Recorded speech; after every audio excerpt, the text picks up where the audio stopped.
This is the Twilight Whispers Club.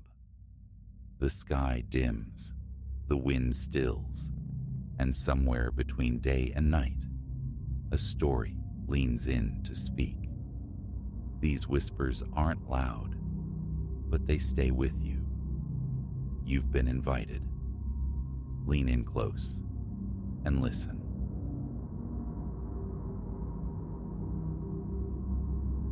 Tuesday, 11:42 p.m., County Road 9.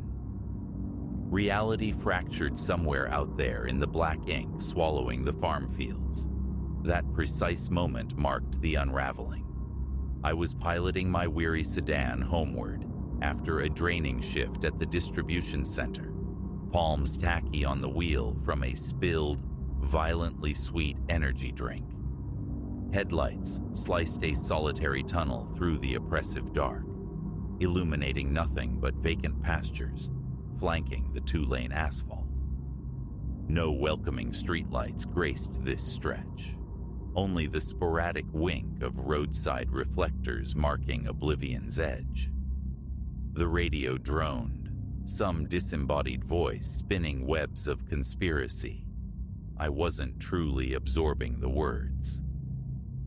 Then, my high beams snagged on geometry that didn't belong, a silhouette against the void, planted firm on the crushed stone shoulder.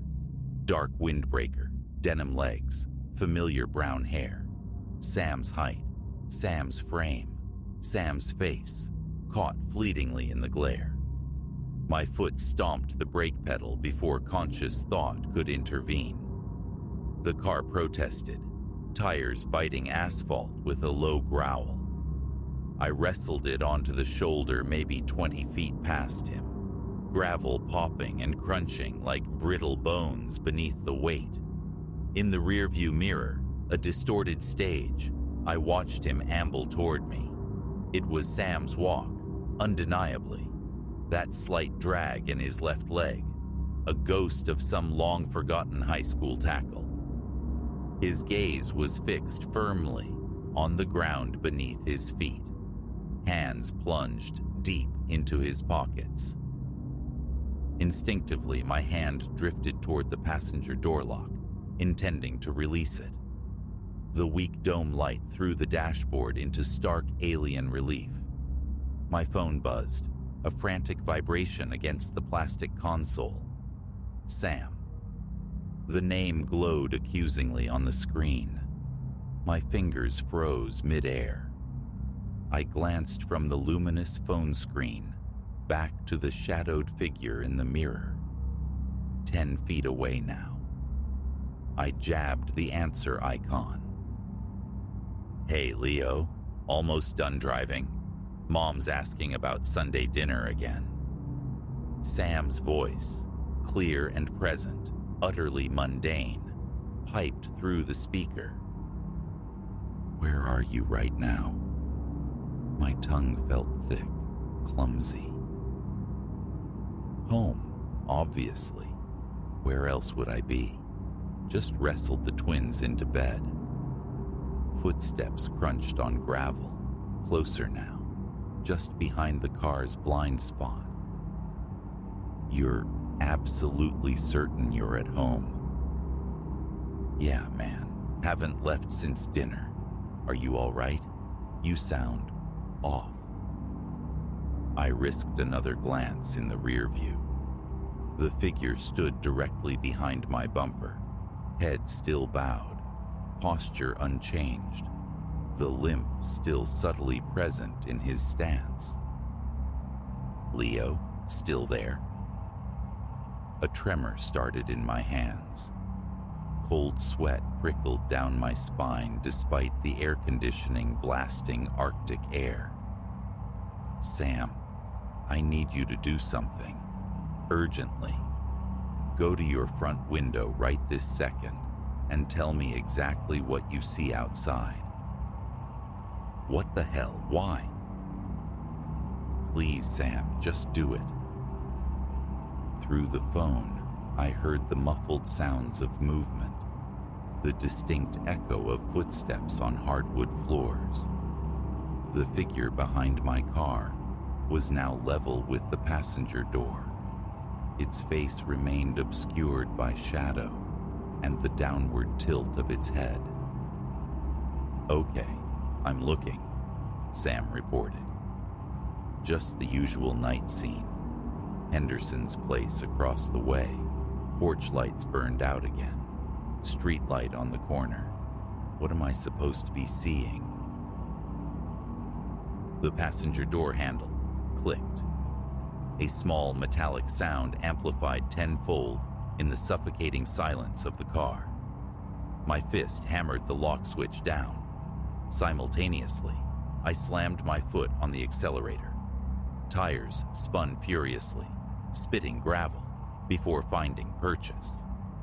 The engine roared in protest as the car surged forward, throwing me back against the seat.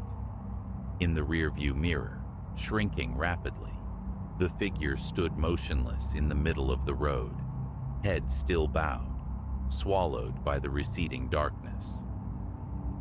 "Leo, what the hell is going on?" Sam's voice was sharp with alarm. My heart hammered against my ribs, a frantic drumbeat making speech difficult. I'm on County Road 9, maybe 10 miles out.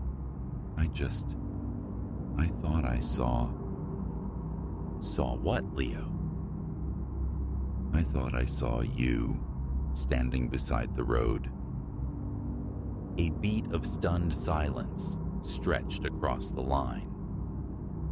Leo, listen. I got home from the office at 6. I haven't been near County Road 9. Haven't been out of the house.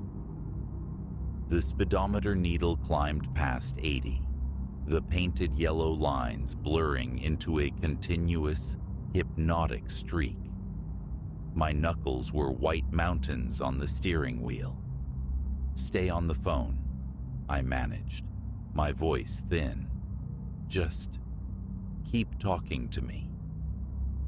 "Okay, yeah, sure. You want me to drive out, meet you?" "No.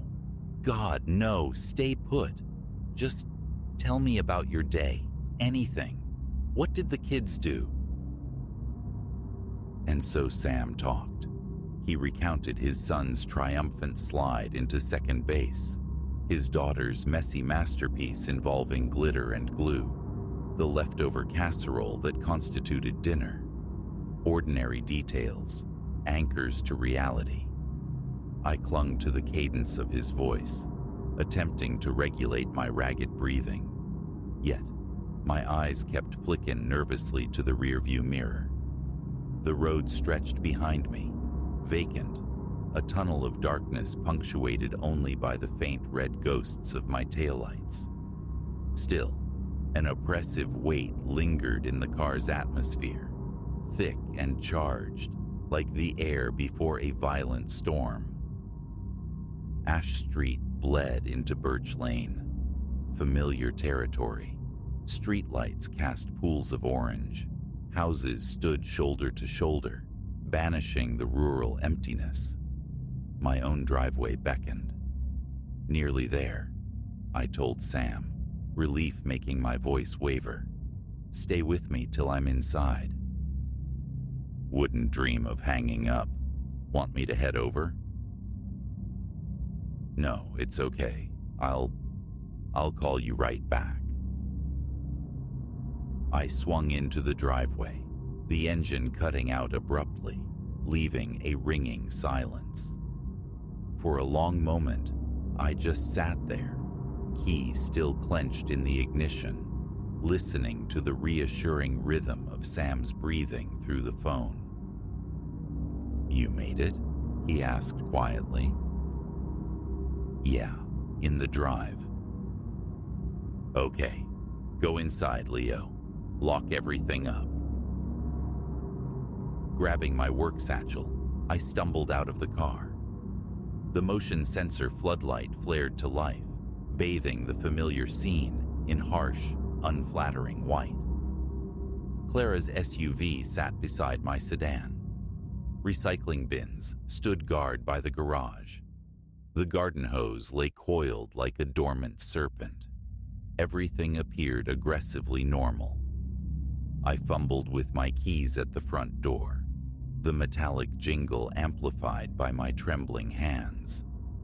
It took 3 attempts to guide the key into the lock. Inside, I breathed into the phone, stepping over the threshold. Going to check everything. Call you back. All right, be safe. I disconnected and moved through the house with methodical precision, testing each window latch, deadbolting every door. Upstairs, Clara slept soundly. Her soft exhalations were audible when I cautiously cracked the bedroom door. The house was secure, exactly as it should be. In the kitchen's dim light, I poured a glass of water, my hand still shaking so badly that water sloshed over the rim onto the counter.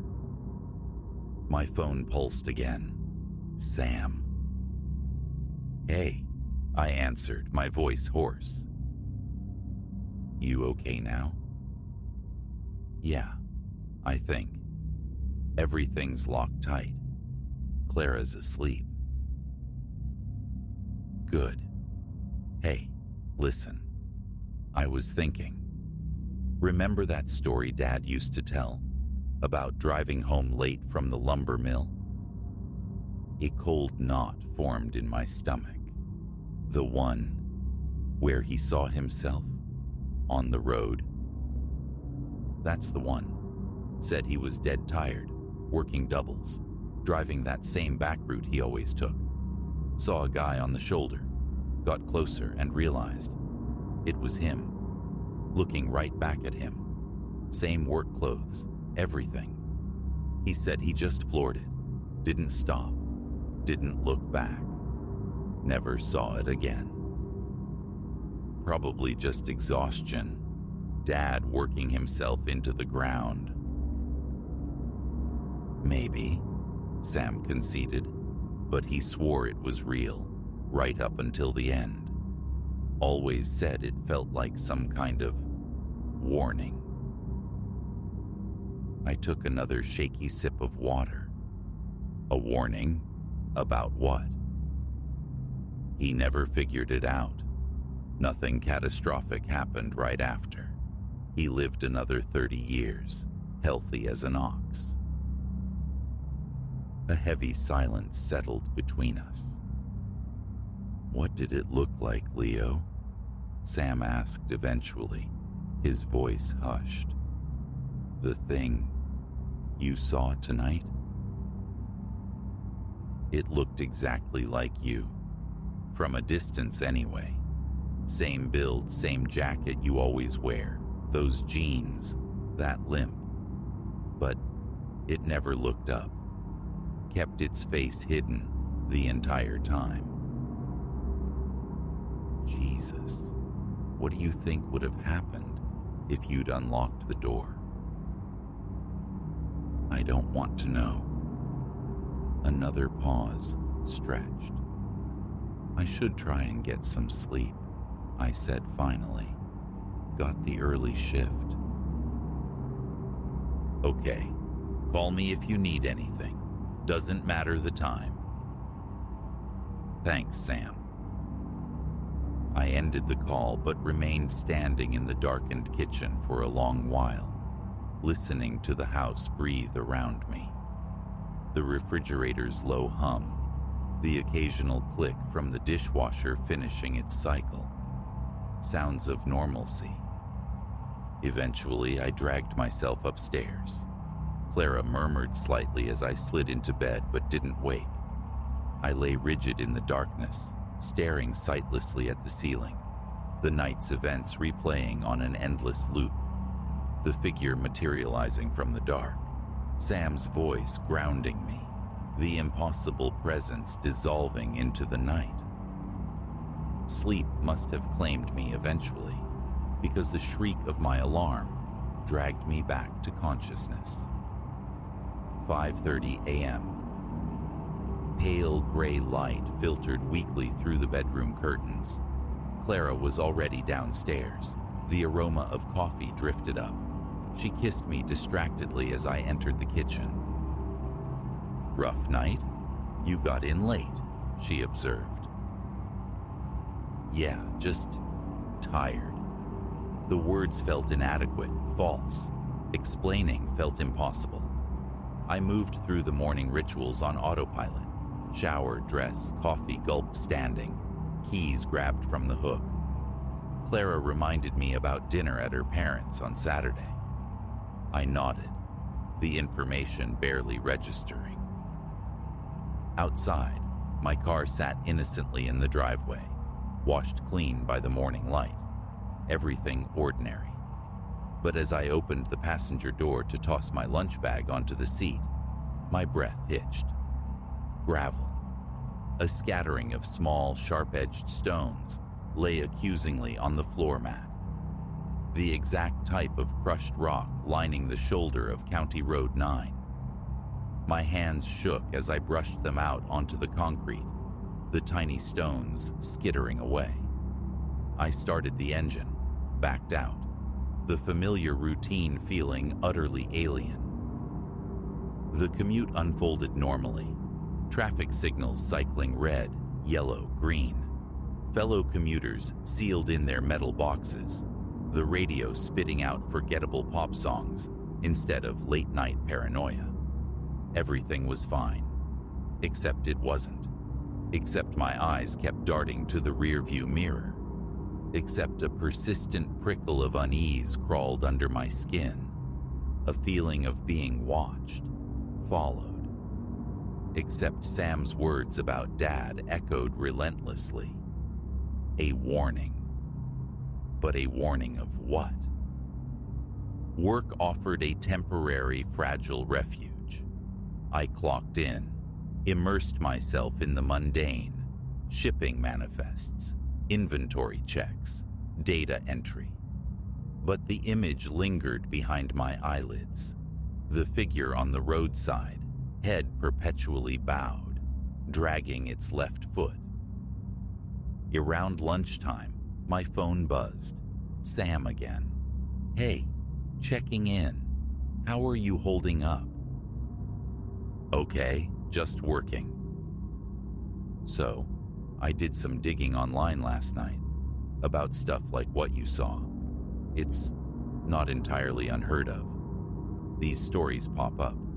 People seeing doubles of loved ones, often on lonely roads, usually late at night.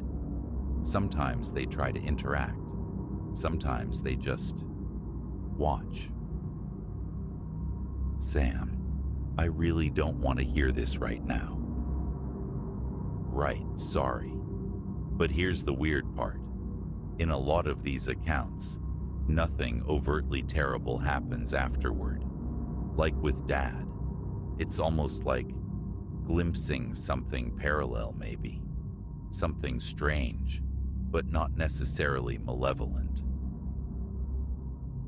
"There was gravel on my passenger floor mat this morning, Sam." Silence crackled on the line.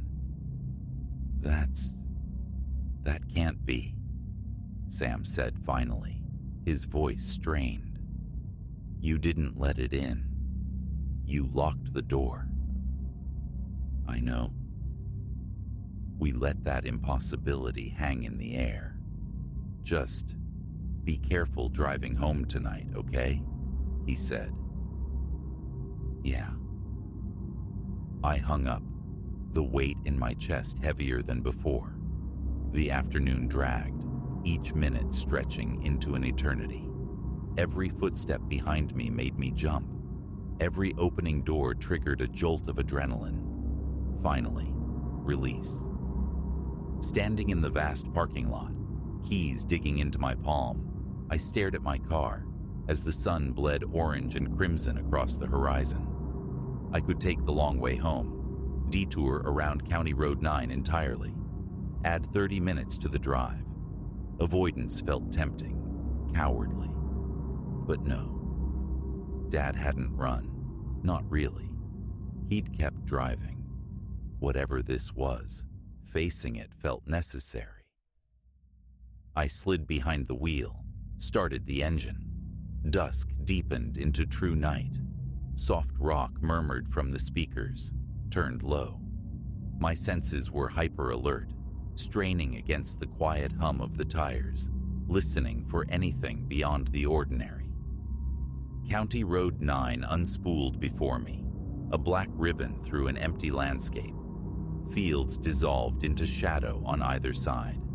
No illumination save my headlights carving a path. Sweat beaded on my palms again.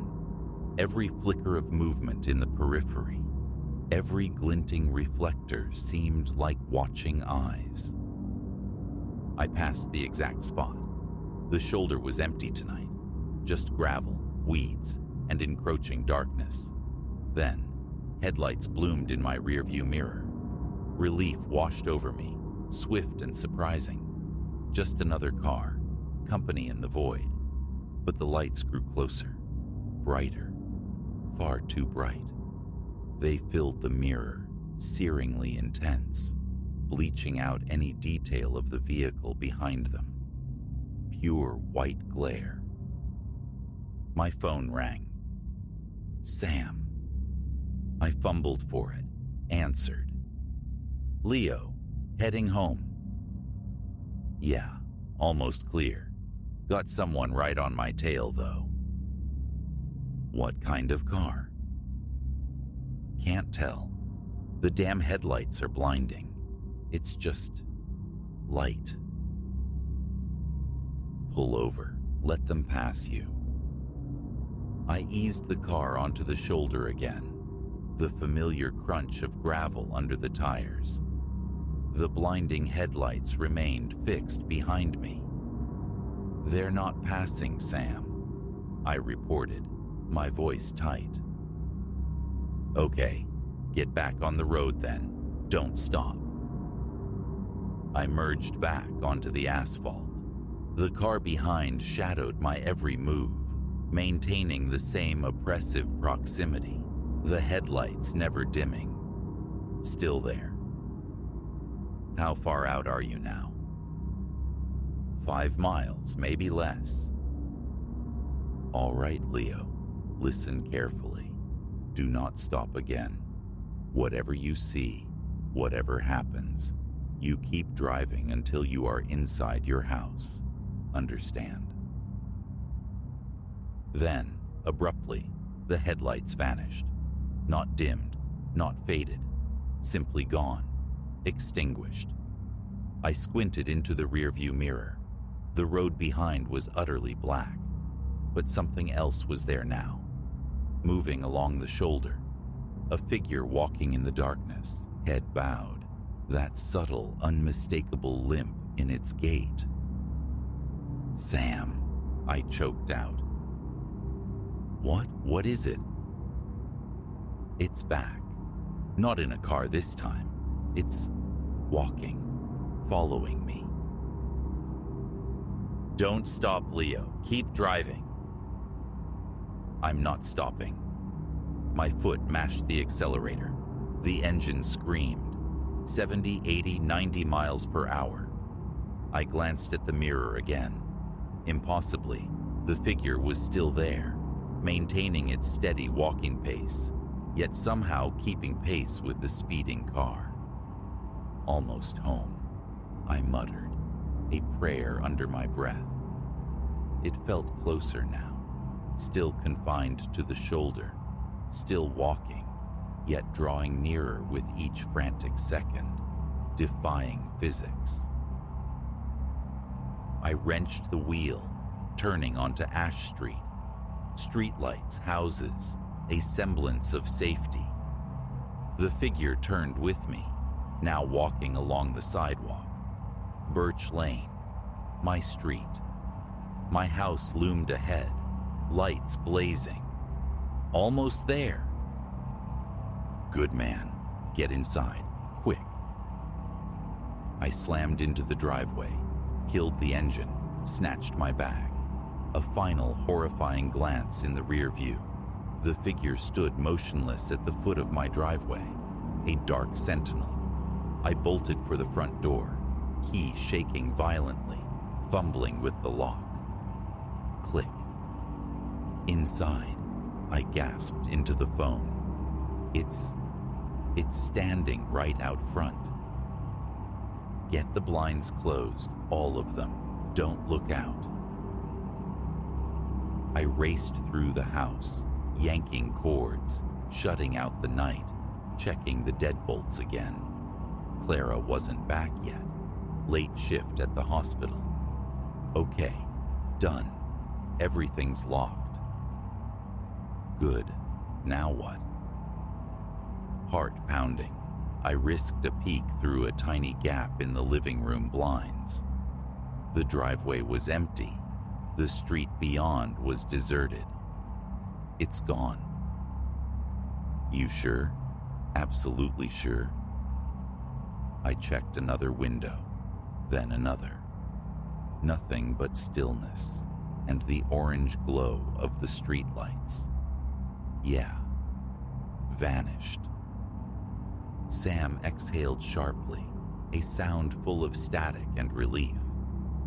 Okay, good. Jesus, Leo, what the hell is this? I don't know. Exhaustion hit me like a physical blow. I collapsed onto the sofa. What if it comes back again? Then we figure it out, together. Yeah, together. We sat in shared silence for a moment, the only sound our breathing across the miles. I should call Clara, I said. Make sure she's okay. Good idea. Call me back after. Will do. I hung up, dialed Clara's cell. It rang 4 times. Hey, honey. Her cheerful voice answered. Just walking out now. Home in 20. Okay. Drive safe. Always do. Love you. Love you too. I ended the call and sat enveloped by the quiet darkness of the living room, listening to the familiar nighttime symphony of the house. The low hum of the refrigerator, the gentle ticking from the furnace.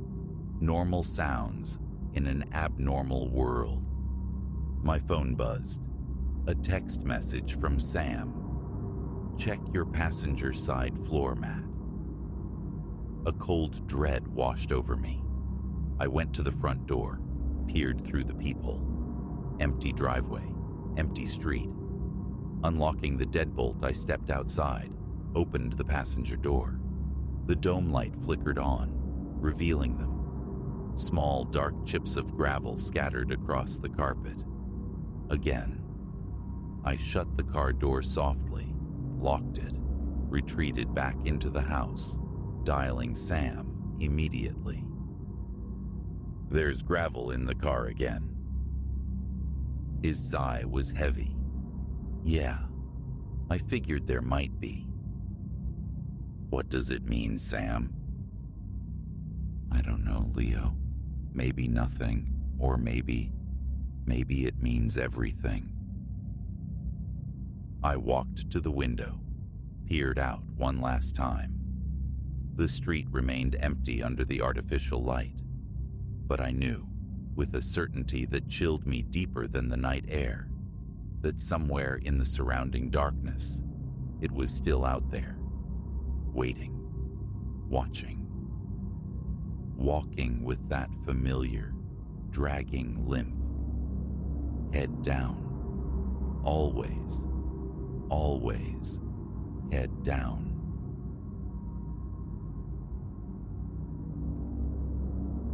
This rambling, single-story dwelling, weathered and worn, promised Silas tranquility, a haven with an expansive, shadowed backyard. That illusion shattered precisely 1 week post-arrival, fractured by the first inexplicable percussion from beyond the walls. Night had fully descended, midnight breathing down his neck, as Silas wrestled with cardboard boxes in the living room's gloom. Then came the noise, not the furtive rustle of leaves, nor the scrape of branches, but the unmistakable resonant thud of a spade biting into earth, metal striking soil, emphatic and deliberate. Silas froze, a statue amidst his half-unpacked life, thoughts instantly skittering towards intrusion. The house, though archaic, resided in a neighborhood that hadn't whispered danger until this very instant. In that moment, the quiet promise curdled. He remained motionless, gaze fixed upon the unyielding plane of the window. His own pulse throbbed, a frantic drum against his eardrums. Again, the sound arose, rhythmic, insistent, suggesting strenuous labor, someone excavating with purpose. Drawn by a morbid curiosity, Silas drifted towards the window, peeling back the heavy curtain. Stygian darkness swallowed the backyard. The meager security lamp near the garage cast a pathetic circle of light, illuminating next to nothing. No figures moved in the gloom, no shapes detached themselves from the deeper shadows. Yet, the digging persisted, a knot tightened low in his gut. Cracking the window open a sliver, he let the cool night air ghost across his face. The sound, now stripped of any barrier, was starkly clear. Metallic impact, followed by the muffled sigh of displaced earth. Snatching a heavy torch from a nearby box, Silas tugged on shoes, his fingers fumbling with the back door's lock. He eased the door open, striving for silence, but the click of the latch echoed unnaturally loud.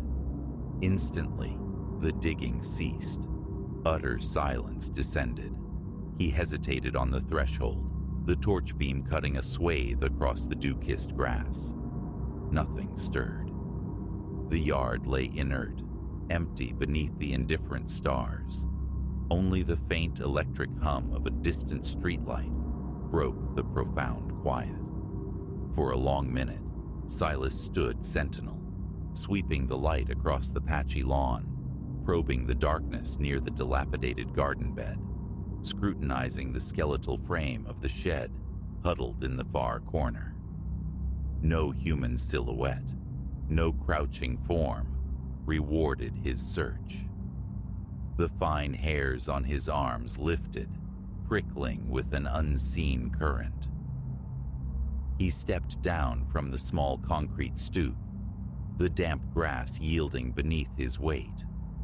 The night air possessed a distinct chill. Methodically, cautiously, he traversed the yard's perimeter, the torch beam diligently mapping the ground before him. He searched for freshly turned soil, for the telltale mound of a new excavation, for any disturbance in the familiar pattern of patchy grass, stubborn weeds, and ancient cracks in the dry earth. Nothing. The ground lay inviolate. A profound unease settled over him, a feeling he tried to rationalize away. Perhaps a neighbor engaged in some nocturnal eccentricity, the sound waves trespassing across the fence line. He retreated indoors, securing the lock with deliberate care, attempting to banish the incident from his thoughts. Sleep, however, proved elusive that night. Every creak of the old house, every distant bump, sent jolts of adrenaline through his veins. Awakening late, shrouded in grogginess, Silas subjected the yard to a daylight inspection. He paced the entire area, eyes peeled for any sign overlooked in the darkness. A displaced stone, a footprint, the faintest hint of digging. Yet, the scene remained stubbornly unchanged. No churned earth, no impressions in the soil, nothing. The ensuing days saw Silas attempt to return to normalcy. He immersed himself in remote work, methodically unpacked boxes, scrubbed away the musty scent lingering in the house's forgotten corners. A semblance of routine took hold, yet beneath it lay a persistent tension, a coiled anxiety in his stomach that tightened whenever the memory of that sound surfaced. Then, 4 nights after the initial disturbance, it returned. This time, Silas was in the bedroom, folding laundry onto the bed, when the familiar cadence, metal cleaving earth, resonated from the backyard. It was earlier, perhaps 11. His chest constricted. Setting aside the shirt in his hands, he rose and stood near the window, listening. The rhythm was steady. 3, maybe 4 impacts, a brief pause, then the sequence repeated. He drew the curtain aside, peering into the impenetrable dark. Fumbling for his phone, he activated its torch, the small beam offering little reassurance. He resolved to go out again. The instant his fingers closed around the cool metal of the back doorknob, the digging stopped. Dead silence. He stepped onto the stoop. Stillness reigned, absolute and unnerving. The hand gripping his phone trembled slightly. He swept the inadequate light across every shadow, every corner of the yard. Empty, devoid of movement, human or animal. He walked the perimeter again, aiming the phone's beam towards the boundary fence. The neighboring property was dark and quiet, save for the low mechanical drone of their air conditioning unit. His pulse hammered against his temples. Who is out there? The silent question screamed in his mind. Why do you stop the moment I appear? It defied logic. He knelt, pressing his palm flat against the ground. It felt cool, faintly damp with evening dew, but firm, undisturbed. He inhaled deeply, searching for the telltale scent of freshly turned soil, finding none. Rising, he scanned the yard one last time, utterly motionless. He retreated inside, locking the door with painstaking care, then methodically checked every window latch in the house. The following nights, Silas adopted a new strategy: stealth. He extinguished the interior lights, positioning himself near the living room window, a silent sentinel shrouded in darkness. He remained utterly still, hoping to witness something, anything, before his presence betrayed him. Coffee became his ally against encroaching fatigue. Midnight drifted past, marked only by his own stifled yawns. 1 o'clock arrived and departed. Around 2, rising to stretch cramped muscles, he heard it commence once more. That precise rhythmic clang of metal against dirt. He surged towards the window, movements fluid and silent. He strained his eyes, desperate for any flicker of movement in the oppressive dark. The security light's feeble glow illuminated only a small, mocking patch of lawn. The digging seemed to emanate from the left, near the fence line. He stared, unblinking, willing his eyes to adjust, leaning closer to the cool glass until his breath fogged it. Nothing but the vague outlines of the fence and the uneven texture of the grass met his gaze. And yet, the sound continued, measured and unhurried, for perhaps half a minute. Then, of its own accord, it simply stopped.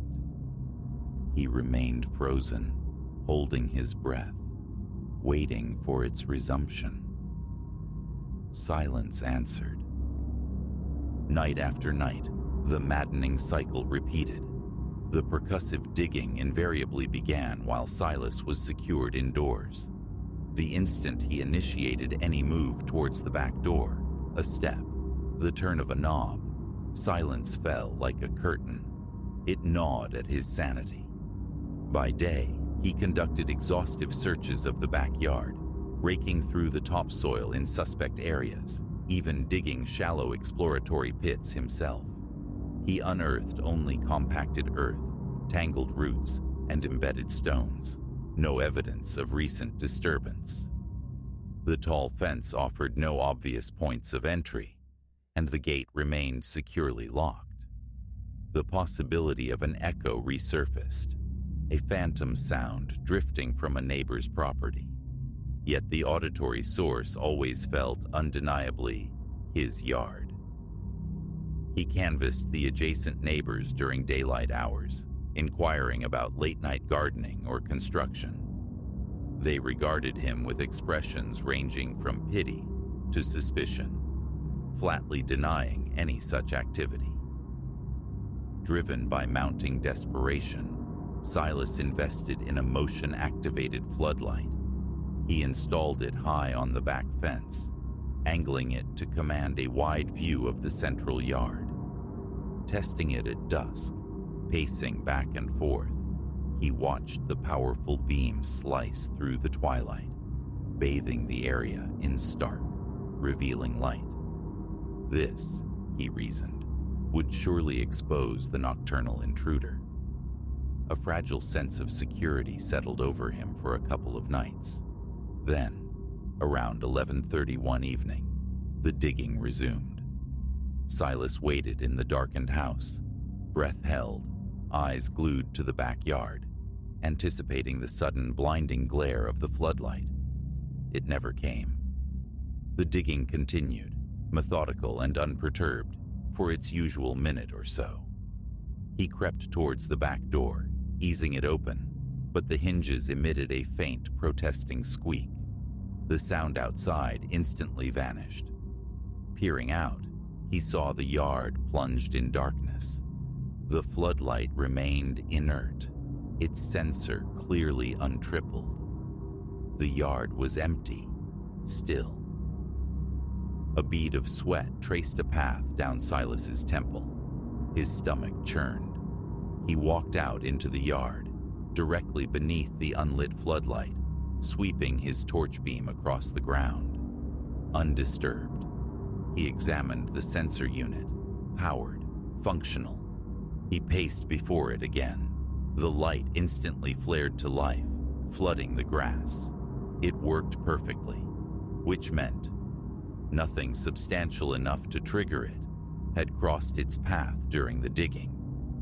The conclusion felt impossible, unless the digger occupied a blind spot, or the sensor malfunctioned with uncanny precision only during those specific moments.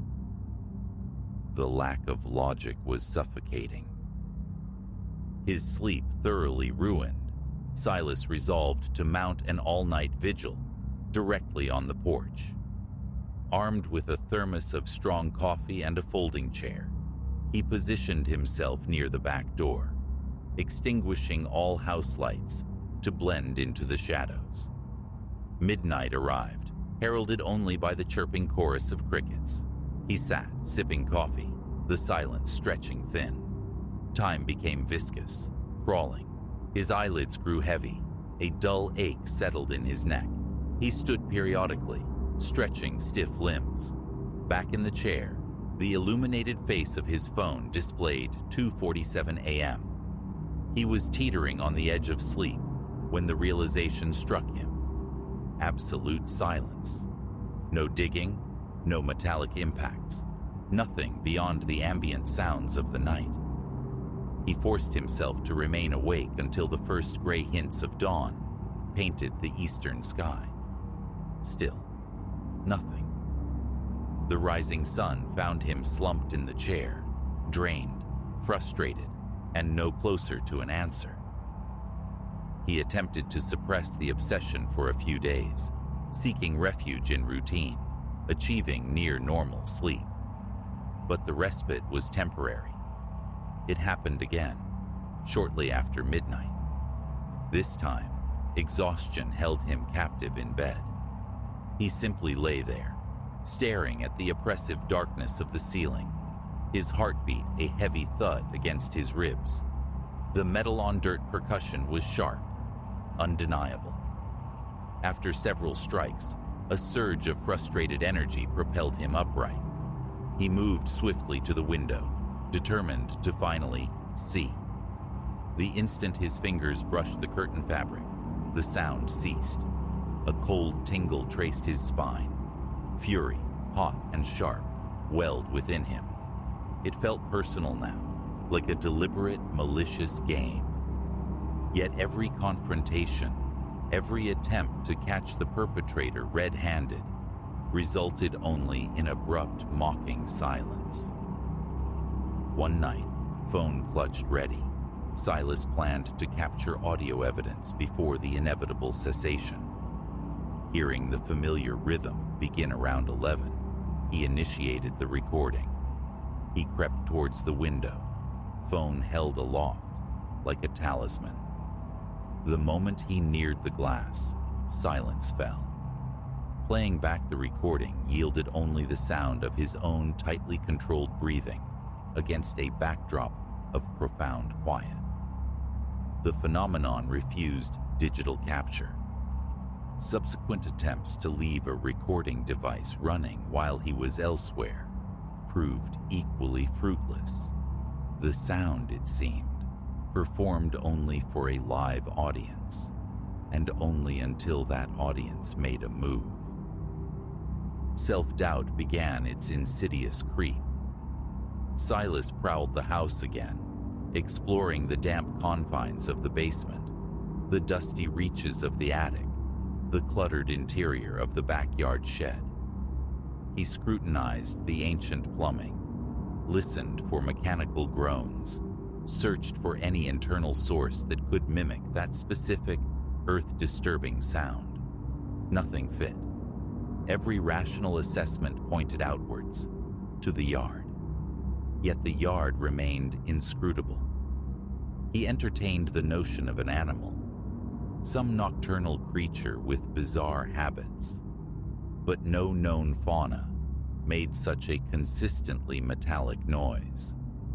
Nor would it likely cease its activities so precisely upon human approach, leaving no physical trace. The siege continued for weeks, fraying his nerves, eroding his sleep. He found himself lying awake in the pre-dawn hours, anticipating the sound, a knot of dread tightening with each passing silent minute. Sometimes, blessed silence reigned for 3 or 4 nights consecutively. Then, inevitably, it would return, the spade striking earth, always seemingly from the same vicinity, always late at night, always terminating the instant he sought its source. Shakiness plagued his daylight hours. Coffee consumption escalated. Colleagues on video calls remarked on his strained appearance, his tense responses. Explanations felt futile, inviting disbelief. The few friends he confided in offered gentle skepticism, suggesting echoes, house-settling noises, perhaps overactive imagination. But Silas knew what he heard. One evening, desperate for validation, he invited his friend Leo over. They sat in the darkened living room, conversation hushed, waiting. Leo, pragmatic and unconvinced, questioned the reality of the sound. "Just wait," Silas insisted. The hours dragged, the crickets chirped, the house remained quiet. Around 2 a.m, Leo departed, shaking his head with sympathetic doubt. The very next night, with Silas alone once more, the digging resumed, punctual as ever. He bolted for the back door, heart pounding, only for the sound to cut off the precise moment his hand turned the knob. Time bled onwards, but the core mystery held fast. Never a shape glimpsed in the shadows, never an intruder caught, never a single shovelful of disturbed earth discovered come morning. His expensive motion sensor remained stubbornly unlit during the crucial moments, replacing batteries, checking connections, even installing a second floodlight aimed at a different quadrant of the yard. None of it made a difference. The sound materialized from the night air, and vanished the second Silas attempted direct observation. He still resides in the old house. The sonic intrusions persist, though their frequency waxes and wanes. Weeks might pass in blessed quiet, only to be followed by a nightly recurrence. Even now, the memory alone can trigger a tightness in his chest, a phantom echo in the silence. He rarely speaks of it anymore. He endures. Yet, inevitably, there comes a moment, late in the stillness of the night, as he lies in bed, when the ghost of that metallic impact on soil insinuates itself into his thoughts. His muscles tense, his breath catches. He waits, listening intently. Sometimes a faint, ambiguous tap whispers from the darkness, but certainty remains elusive, reality, memory, or the fraying edges of his own mind. The inescapable conviction remains. Something, or someone, continues its furtive labor. Untouchable, untraceable, leaving only the torment of the sound itself. It is the most corrosive kind of mystery, the sort that hangs perpetually unresolved, keeping him perpetually vigilant. So Silas stays, bathing the house in light each night, the heavy torch always within reach, waiting for the next time he hears that damnable shovel. Answers remain fugitive, perhaps forever unknowable. But he cannot stop listening.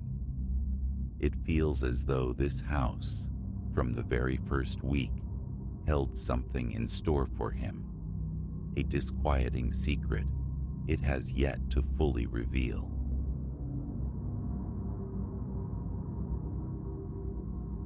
The instant the county line blurred past the window, a wrongness seeped into the car. The very air felt viscous, sunlight thinning as shadows stretched like grasping fingers. An unfamiliar tremor, cold and sharp, traced my spine. We hadn't known, couldn't have grasped, that this deviation into the hollow heart of nowhere was a descent into a terror, eclipsing sanity. It was meant to be liberation on four wheels, a final sun-drenched pilgrimage for me and my truest companions from university days, Chloe, Ben, and Maya. Months we'd charted this escape, this coda before the scattering winds of graduation pulled us onto separate trajectories. The asphalt ribbon unfurling, a soundtrack pulsing with defiant joy, the intoxicating scent of the unknown. What poison could possibly taint such promise? As fate would have it, everything. Hours bled into an indistinct smear of highway hypnosis. The world outside a monotonous cycle of whispering corn rows and skeletal gas stations long surrendered to rust. My hands clenched the wheel, the third syrupy energy drink a failing bulwark against the encroaching drowse. Leo. Ben's voice drifted from the back seat, his attention snagged by the phone's glow. Pretty sure our exit was, 20 miles ago. A groan escaped me. The fuel needle quivered precariously near empty. Are you kidding? Find somewhere, anywhere, to turn this boat around and feed it. Chloe, beside me, coaxed the reluctant GPS screen to life.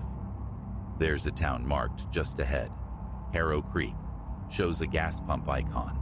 We fill up, recalibrate, get back on course.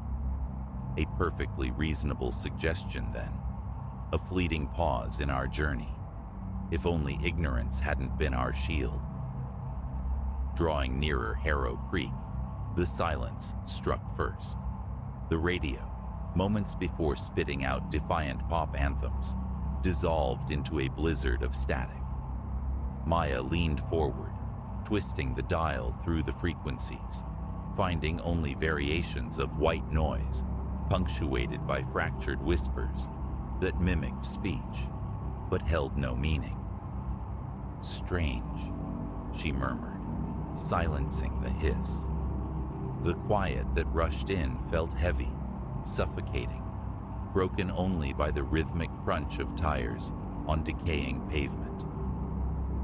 We passed a weather-beaten sign, "Welcome to Harrow Creek, population 126. Yet gliding down the main thoroughfare, the number felt like a cruel joke. Desolation reigned. Shop windows gaped like empty sockets, boarded over haphazardly. Vehicles, skeletal and corroded, slumped by the roadside. Not a soul stirred. "Leo," Chloe breathed, her voice thin. "This place feels off. Maybe we just push on." Her unease resonated, but the engine chose that moment to cough, sputter, and die, starved of its last fuel drops. We coasted to a halt before the derelict facade of what might once have been a diner. "Damn it," I muttered, twisting the key in the ignition to no effect. Okay. Nobody panic. Gas is here somewhere. Someone has to be around." We spilled out, the car doors thudding shut with a grim resonance. The air hung thick and still, laced with a faint, cloying sweetness of rot that turned my stomach. "Hello?" Ben shouted, his voice swallowed by the echoing emptiness. "Is anyone there? We could use some help." Only the mournful creak of a loose sign, swaying in a breeze I couldn't feel, answered. "Stay close," I urged, forcing steadiness into my tone. "Let's find that station. Chloe, what did the map say exactly?" Chloe consulted her phone, her brow furrowing. "Weird. 0 bars. And the map app, it's just blank." A cold knot tightened in my gut as we began to walk. Each building slumped deeper into ruin than the last, monuments to abandonment. Yet, unsettling signs of recent life persisted. A newspaper dated just last week lay folded on a bench. A half-drunk mug rested on a dusty windowsill. The persistent prickle of unseen eyes followed us. Peripheral flickers of movement dissolved whenever I spun around, leaving only empty doorways and shadowed alleys. 3 blocks dissolved behind us when Maya stopped dead. "Did you hear that?" We froze, listening intently. Then it reached us, a faint, high-pitched sound. Children laughing. It seemed to emanate from a narrow alley nearby. Against every screaming instinct, we drifted towards the opening. The laughter intensified, strangely hollow, but peering into the cramped passage revealed only a brick wall and overflowing refuse bins. "Right, this is officially nightmare fuel," Ben stammered, backing away. "Gas station. Now, let's go." We turned, ready to flee, and found our exit barred. A cluster of figures materialized at the alley's mouth, utterly silent, unnervingly still. Something about them felt profoundly wrong. Their attire belonged to another era. Their skin possessed a pale, waxy luminescence in the dying light. Excuse us," I managed, my voice trembling. "We're trying to find the gas station. Our car ran out." They remained inert, their gazes vacant, glassy. "Please," Chloe pleaded, voice tight with fear. "We're not looking for trouble. We just need some help." With agonizing slowness, like rusted hinges turning, their heads swiveled in unison towards Chloe. And then, as one, they smiled. It was the single most horrifying spectacle I had ever witnessed. Mouths stretching impossibly wide, peeling back from rows of needle-sharp, discolored teeth. We ran. The following moments are a blur of pounding feet, on cracked pavement, ragged, panicked breaths tearing at our lungs, and the bone-deep certainty that to falter meant annihilation. We stumbled into the overgrown remains of a public park. Gasping for air, a fresh wave of horror washed over me. We were separated. Ben and Maya were gone. "We have to find them," Chloe choked out, clutching a stitch in her side. I nodded, battling the rising tide of panic. Okay, think. Where would they go? Then the scream ripped through the stagnant air. Ben's voice, raw with terror, echoing from somewhere to our left. Thought ceased. We plunged back into the decaying streets. We found Ben crumpled before the town hall, a once imposing structure now listing into ruin. He knelt, staring upward at a figure poised on the steps. Drawing closer, my blood ran cold. It was Maya, but not Maya. She stood with an unnatural rigidity, her head tilted at an angle that defied anatomy. And her eyes, they were voids, obsidian pools reflecting the gloom like polished oil slicks. "Maya," Chloe called, her voice fragile. "Maya, what's wrong? Are you okay?" Maya's head snapped towards us, the movement too swift, too sharp, inhuman. And she smiled that same terrifying stretched rictus we'd fled from in the alley. "Welcome home," she rasped, the voice resonating from her throat impossibly deep, ancient, steeped in a malice that raised the hairs on my arms. Ben scrambled upright, lunging towards us. "Go," he gasped. "We have to go. Now." No argument followed. We fled, the sound of Maya's unearthly laughter clawing at our backs. As we sprinted through the twilight town, the shadows seemed to deepen, coalesce, the fading daylight actively retreating, as if consumed by the encroaching blackness. And they were everywhere now, the town's silent denizens. Never rushing, never pursuing overtly. Simply appearing, blocking potential escape routes. Their vacant black eyes and grotesque smiles, fueling a primal dread. Somehow, inexplicably, we found ourselves back at the car. The street teemed with them, a silent, tightening cordon. "The car!" I yelled. "Get in!" We scrambled inside, slamming locks. I jammed the key into the ignition, whispering a prayer. The engine miraculously roared to life. No time for questions. I stomped the accelerator. The figures didn't flinch, didn't move to stop us. We surged forward, striking them. They didn't crumple. They erupted into plumes of oily black smoke upon impact. I drove like a man possessed, direction irrelevant, only distance mattered. Harrow Creek seemed to loop, familiar decaying facades reappearing, stretching the escape into an eternity. Then, abruptly, we burst free. The sign, now leaving Harrow Creek, whipped past. The suffocating pressure lifted. The radio crackled, spewing a saccharine pop song that felt obscene against the backdrop of our recent horror. Silence reigned in the car for a long while, each of us adrift in the wreckage of our own minds. Chloe finally broke it, her voice barely a whisper. What happens now?" My knuckles were white on the steering wheel. "We keep driving," I said, the words feeling hollow. "And we never ever talk about this again." But the lie tasted bitter. Forgetting Harrow Creek was impossible, and a chilling certainty settled deep within me. Harrow Creek hadn't forgotten us.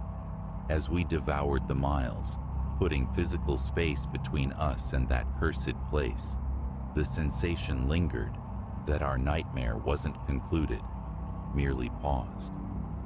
Because in that instant Maya had spoken, When that entity wearing our friend's face had uttered its welcome, I'd felt it. A resonance, a tether, as if a fragment of Harrow Creek had latched onto our souls, following us out into the sane world. We might have escaped its physical borders, but I fear Harrow Creek isn't finished. Someday, somehow, its summons will come. For now, we drive, and try desperately not to focus on the shadows flickering in the rearview mirror, where sometimes, just at the edge of vision, I swear, I see two pools of blackest oil and a smile stretched far, far too wide.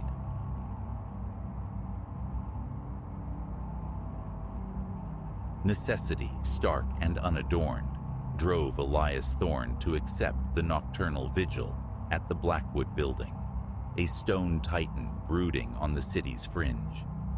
Glamour was absent, only the promise of coin and the perceived simplicity of the task, a guardian against the void, ensuring the edifice remained undisturbed after twilight claimed the streets. 10 stories pierced the gloom, connected by corridors that seemed to unspool into infinity. His domain spanned from 10 till the cusp of dawn, 6 hours swallowed by a silence, usually profound, absolute. Ideal, he'd thought. His inaugural night unfolded in a whisper. Stationed at the reception monolith, Elias leafed through forgotten periodicals, his gaze periodically sweeping the grid of security monitors. Vacancy reigned. The fluorescent tubes overhead droned a low electric mantra, punctuated only by the geriatric sighs of settling timbers. He patrolled, a solitary explorer navigating the vacant arteries of the building, verifying locked portals, peering into chasms of office darkness. Nothing stirred. No discordance marred the quiet.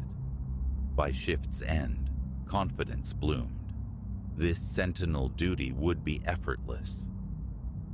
Yet, as nights bled one into the next, infinitesimal anomalies began to surface. Flecks of wrongness, initially dismissed, later coalescing into a persistent thrum of disquiet. The genesis was the lift.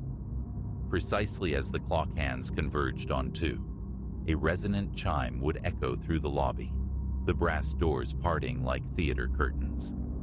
Elias would look up, anticipating an arrival, but always, the car stood vacant, an illuminated box breathing stale air.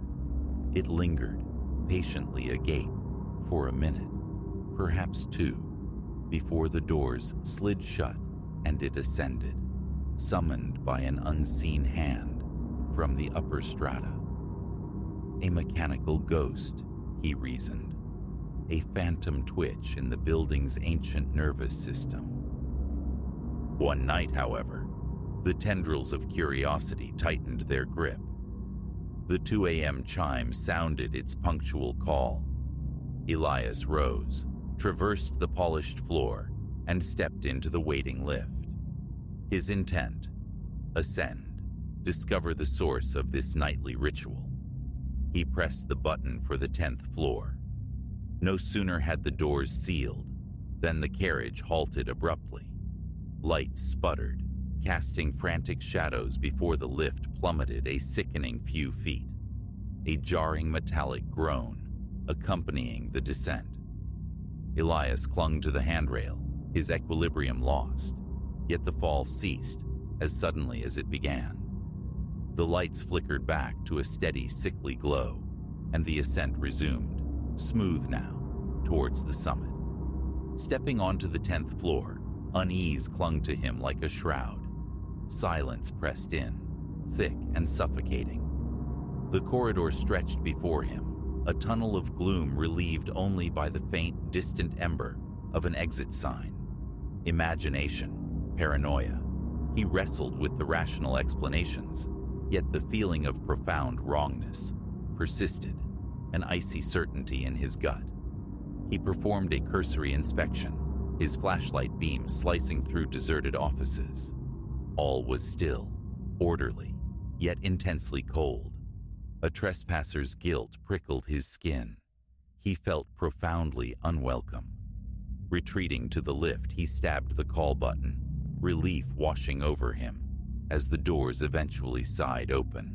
But in the sliver of a second before they sealed him in, a flicker at the corridor's terminus snagged his vision. A silhouette, stark against the deeper darkness, just beyond the light's frail reach. He blinked. Gone. But the afterimage remained, seared onto his retinas. Subsequent nights were haunted by that fleeting shape. He battled the memory, labeling it a figment, an optical illusion, born of fatigue and dim light. Yet the lift maintained its spectral schedule, the 2 a.m. chime heralding its empty arrival, each occurrence amplifying the resonant frequency of dread within him. Then came the sound. Mid-patrol on the 5th floor, Elias heard it, a delicate percussion, impossibly like footfalls. He froze, straining his ears, his pulse a frantic drum against his ribs. The corridor yawned empty before him, yet the sound persisted, a steady, rhythmic tread emanating from somewhere higher. He stood immobile, a statue carved from tension, attempting to triangulate the source. It resembled pacing, the restless ambulation of someone confined to a single unseen room. Drawing a ragged breath, striving for composure, he moved towards the stairwell. The sound swelled as he ascended, each step leaden, as if gravity itself had intensified. Reaching the 8th floor landing, he paused, hand hovering over the heavy door, listening. Silence. The footsteps had ceased. He pushed the door inward, stepping into the corridor's embrace. The air here was glacial, colder than the floors below, raising gooseflesh along his arms.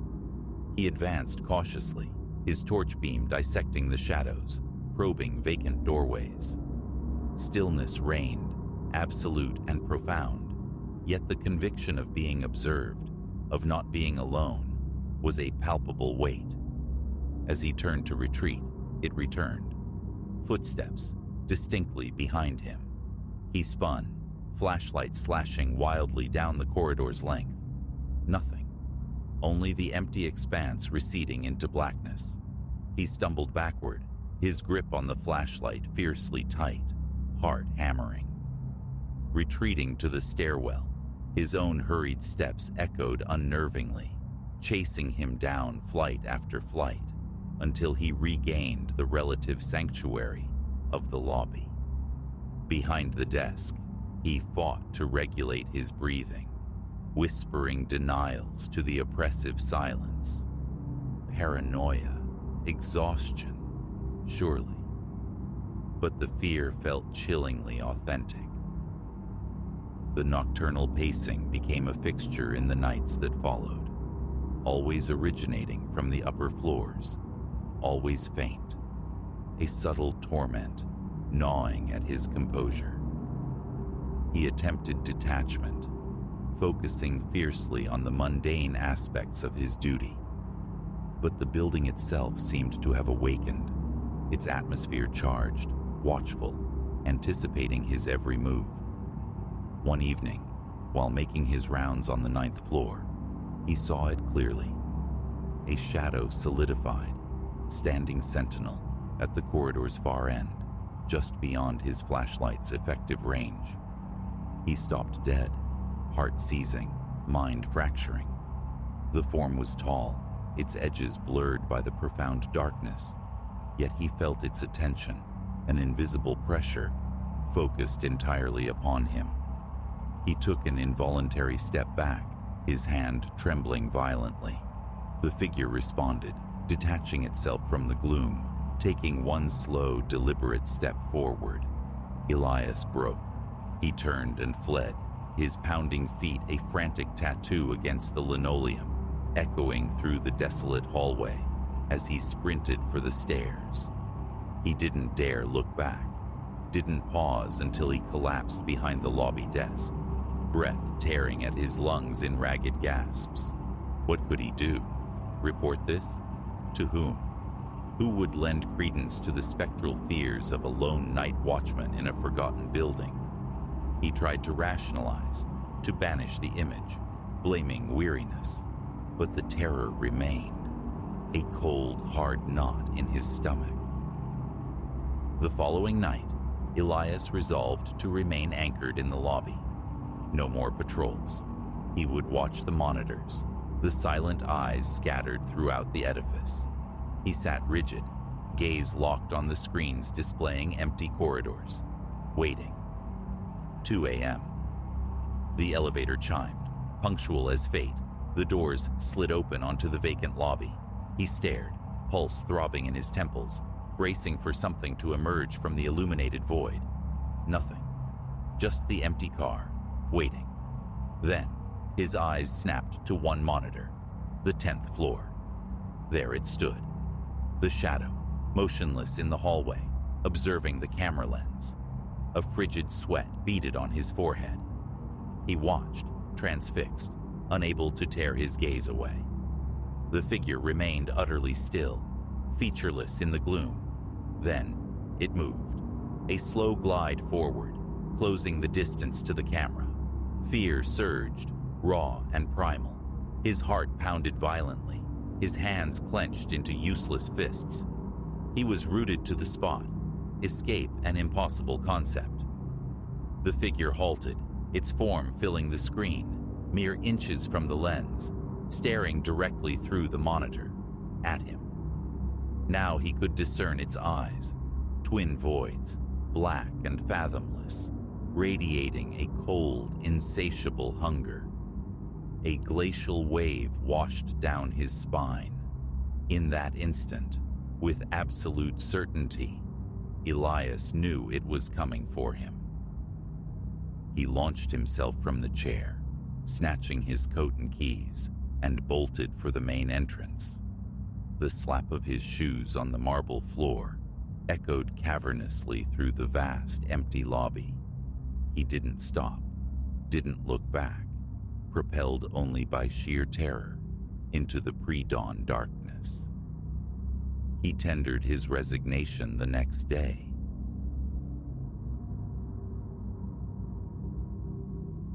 The highway spooled before me, a filament of gray drawn through impenetrable night. Exhaustion pressed down, a physical weight after the endless shift. Home, a hot shower, oblivion. These were the only coordinates that mattered. This ribbon of asphalt, usually just a quiet transit through sleeping countryside punctuated by the rare twin stars of oncoming lamps, felt different tonight. A subtle dissonance hummed beneath the engine's drone, an invisible static charging the air. Midnight had bled across the clock face when the figure materialized at the road's edge, sculpted from shadow by the hesitant reach of my headlamps. A dark mantle, hood drawn low, eclipsed identity. One hand lifted, thumb crooked in the timeless gesture of the hopeful traveler. For miles, the world had belonged solely to me and the humming tires. A flicker of obligation sparked, then died. Something in that absolute stillness, that faceless anonymity, resonated with warning. I held the wheel steady, eyes glued forward, feigning blindness to the plea, yet a prickle of disquiet crawled my spine. As my car slipped past, a traitorous glance into the rearview mirror confirmed it. The silhouette remained, a fixed point, observing my departure. A shiver, cold and sharp, traced its way down my vertebrae. Perhaps a mistake, leaving someone stranded in this void. But weariness was a potent sedative for conscience. Onward. Kilometers dissolved behind me. The tension in my shoulders began to ease, the roadside figure relegated to a fleeting, nocturnal oddity. Then, impossibly, he reappeared. Further down the unswerving road, the same hooded form, the identical posture, thumb extended into the indifferent darkness. A sickening lurch in my gut. No detours existed, no crossroads passed, no other vehicle had overtaken me. He couldn't have outpaced me. This time, I flew past, refusing the mirror's temptation, knuckles white on the steering wheel. A frantic pulse hammered against my ribs. Coincidence? Another soul braving the lonely stretch. A desperate internal bargain, struck against the rising tide of certainty that it was him. A chilling conviction settled. I was being pursued, silently, inexplicably. The journey warped. Trees lining the verge became skeletal claws, their shadows elongating, grasping at the fleeting sanctuary of my car. Concentration fractured, split between the demanding road and the pervasive sense of being watched. Another mile, perhaps two, ticked by in strained silence. Self-reproach surfaced, nerves frayed by fatigue, shadows playing tricks. Then, rounding a gentle curve, the illusion shattered. He stood planted squarely in my path, centered in the lane, arms slack at his sides, a statue carved from night. Brakes screamed, tires bit asphalt, my heart vaulted into my throat. The car shuddered to a halt, headlights pinning him in their stark glare. He didn't flinch, offered no reaction, simply occupied the space, his face still a cryptic hollow beneath the cowl. Raw fear, primal and paralyzing, surged through me. Turn, flee, escape. The commands screamed silently, yet I remained frozen, ensnared by his stillness. Seconds stretched into an eternity, a silent tableau under the indifferent stars. Only the engine's low thrum and the ragged cadence of my own breath broke the quiet. Then, slowly, deliberately, his head tilted upward. A sliver of face caught the light, skin of lunar pallor, spectral, almost translucent, and eyes, dark orbits absorbing the light, fixed on mine with an unnerving intensity, devoid of emotion, profoundly empty. That gaze broke the spell. Fumbling, shaking, I slammed the gear shift into reverse. The car lurched backward, tires squealing protest. A frantic turn of the wheel, a desperate pivot, and then acceleration, hurtling away from the static horror. The rearview mirror remained a forbidden zone, though every instinct screamed to check. Behind me lay only the receding blacktop, swallowed by the vast, unblinking night. Not until the distant, hazy glow of familiar townlights bloomed on the horizon did the pressure in my chest relent. A ragged gasp escaped me, relief washing over in a dizzying wave. It was done. He was gone. Safe. The driveway welcomed me, a familiar patch of concrete under the watchful porch light. Yet, even here, the tendrils of unease curled back. My gaze swept the quiet street, half expecting the hooded silhouette to be leaning against a neighbor's fence. Nothing. Just the mundane stillness of suburbia. Paranoia, I chided myself. Just exhaustion. Inside, the click of the deadbolt offered thin comfort. The bathroom's sterile brightness, the gush of hot water, familiar rituals began to anchor me. It was nothing, I reasoned, scrubbing at my face, a waking nightmare born of fatigue and solitude. Then I heard it, a faint rhythmic tap-tap-tapping against the front door. I froze, water dripping unheeded, heart instantly resuming its frantic rhythm. The sound persisted, delicate, insistent, less like knuckles, more like fingertips drumming lightly on the wood. Breath held tight, I crept to the entryway, pressed my eye to the peephole's distorted lens. Empty. The porch swam under its yellow lamp, utterly vacant. Listening intently, I heard only the house settling around me. The tapping had ceased. Wind, perhaps? A stray branch? Turning away, seeking the fragile piece I'd almost grasped, the sound resumed, louder this time, demanding attention. A surge of adrenaline propelled me forward. I wrenched the door open, braced for the confrontation. Emptiness greeted me. The porch, the lawn, the street beyond, all silent, still, devoid of presence. I stepped out into the cool night air, scanning the shadows. Nothing. Back inside, lock secured once more, the dread refused to dissipate. It clung like damp fabric. The television flickered, offering noise but no distraction.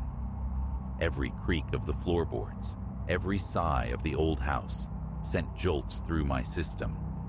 Images persisted, the figure on the road, the spectral face, those bottomless eyes. Eventually, sheer physical depletion dragged me under, into a restless slumber, haunted by recurring visions. The pale face, the unwavering stare, a silent communication I couldn't decipher. I awoke abruptly, heart pounding in the suffocating darkness. The room was utterly still. Lying rigid, I strained my ears against the silence. Just as drowsiness threatened to reclaim me, it returned. The tapping. Soft, metronomic, originating not from the door, but from within the house. I sat bolt upright, trembling.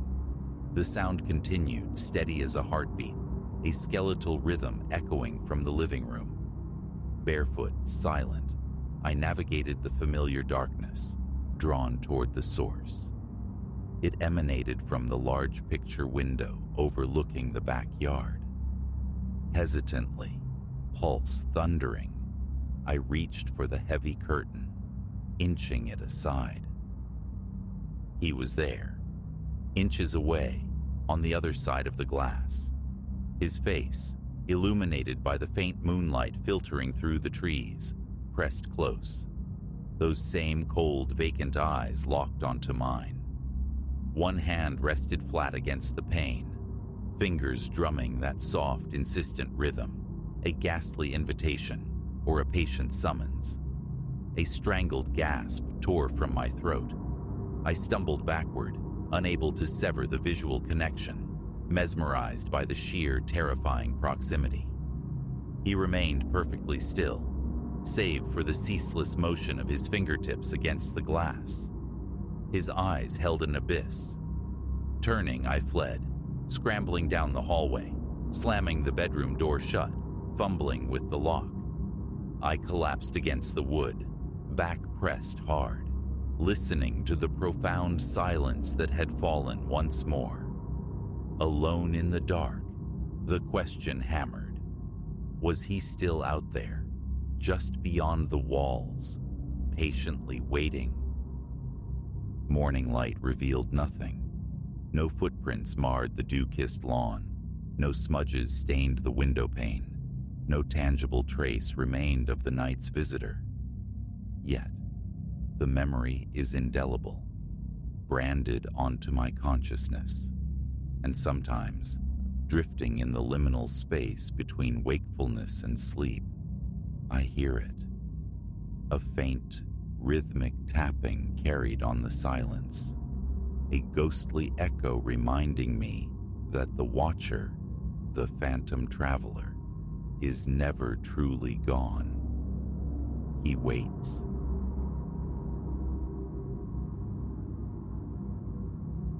The corrugated tomb possessed an ominous heft, its contents whispering secrets as I wrestled it from a high, dust-furred shelf.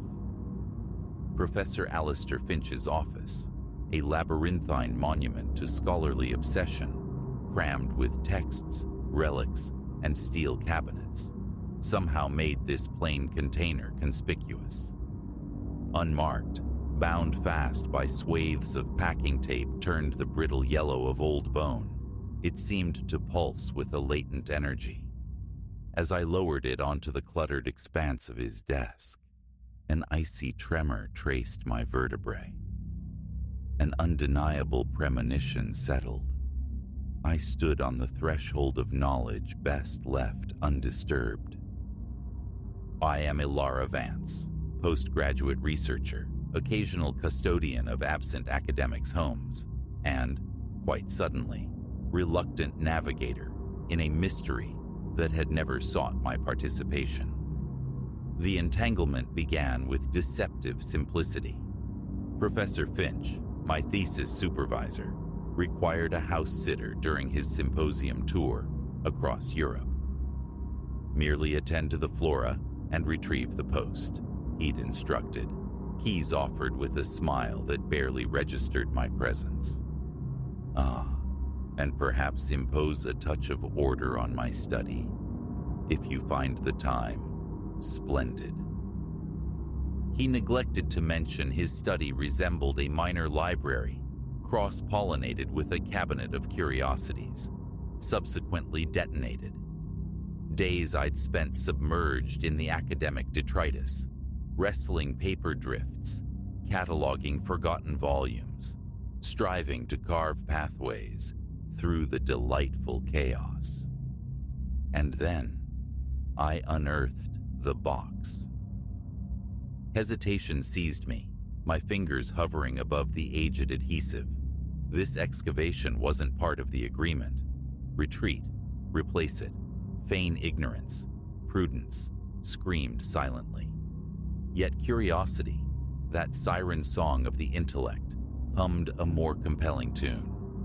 Before reason could mount a defense, my hand closed around a tarnished letter opener, its blade slicing cleanly through the tape's brittle skin. A sigh of stale paper, thick and cloying, escaped as the flaps yielded. Within lay a trove of notebooks, their bindings frayed, their pages the color of weak tea. Interspersed among them were photographs, newspaper fragments yellowed at the edges, and documents bearing the stiff formality of officialdom, all relics of decades past. I lifted the uppermost journal, its leather cover yielding softly beneath my touch. Opening it revealed Professor Finch's unmistakable script, yet the date inscribed atop the first entry, 1987, arrested me. Finch would have been barely out of his teens. As my eyes scanned the ink, the cluttered room dissolved.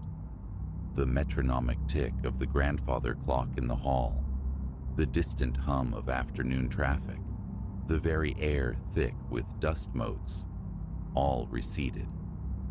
I plunged into a narrative that shimmered with the impossible. The notebook chronicled Finch's inaugural anthropological venture, a youthful pilgrimage deep into the Amazonian verdure, pursuing whispers of an uncontacted tribe gifted with uncanny faculties. What he encountered defied every known paradigm. He wrote of individuals communing mind to mind, of wounds knitting closed beneath a simple touch, of an unnerving prescience that bypassed conventional senses. Initial entries wrestled with skepticism, grasping for logical frameworks, but the sheer weight of observation forced a confrontation with the extraordinary. Page after page turned, my pulse quickening. Photographs revealed figures adorned with intricate markings that seemed to emit a faint spectral glow in the jungle's perpetual twilight. Detailed botanical sketches depicted flora utterly alien, annotated with notes on their purported transcendental qualities. Rituals were described, ceremonies that seemed to casually disregard the established laws of physics. Yet, progressing through the journal, the tenor shifted. Initial exhilaration bled into a creeping apprehension. The final entries were penned in haste, the elegant script devolving into near-frantic strokes. Finch spoke of unseen watchers, of peculiar mishaps, escalating beyond coincidence. The last page broke off abruptly, mid-thought, as if its author were violently interrupted.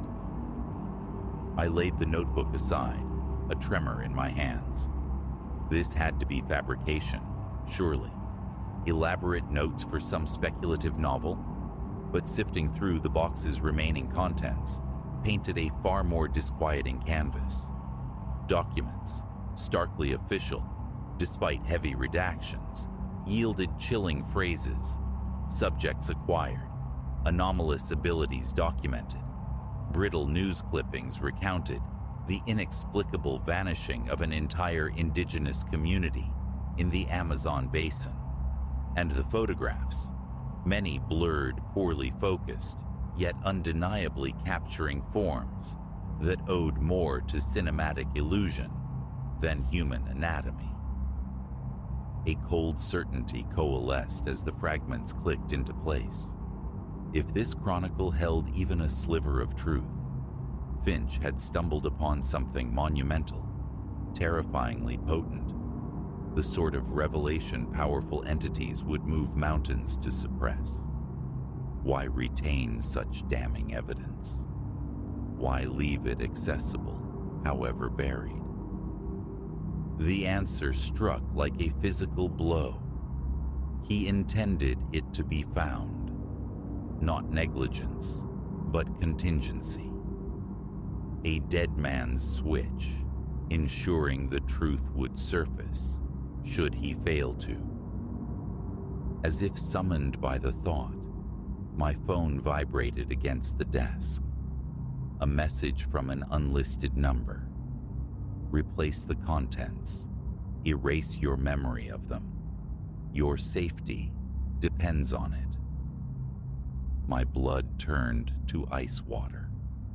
My gaze darted frantically around the room, half expecting eyes to be peering through the mullioned window.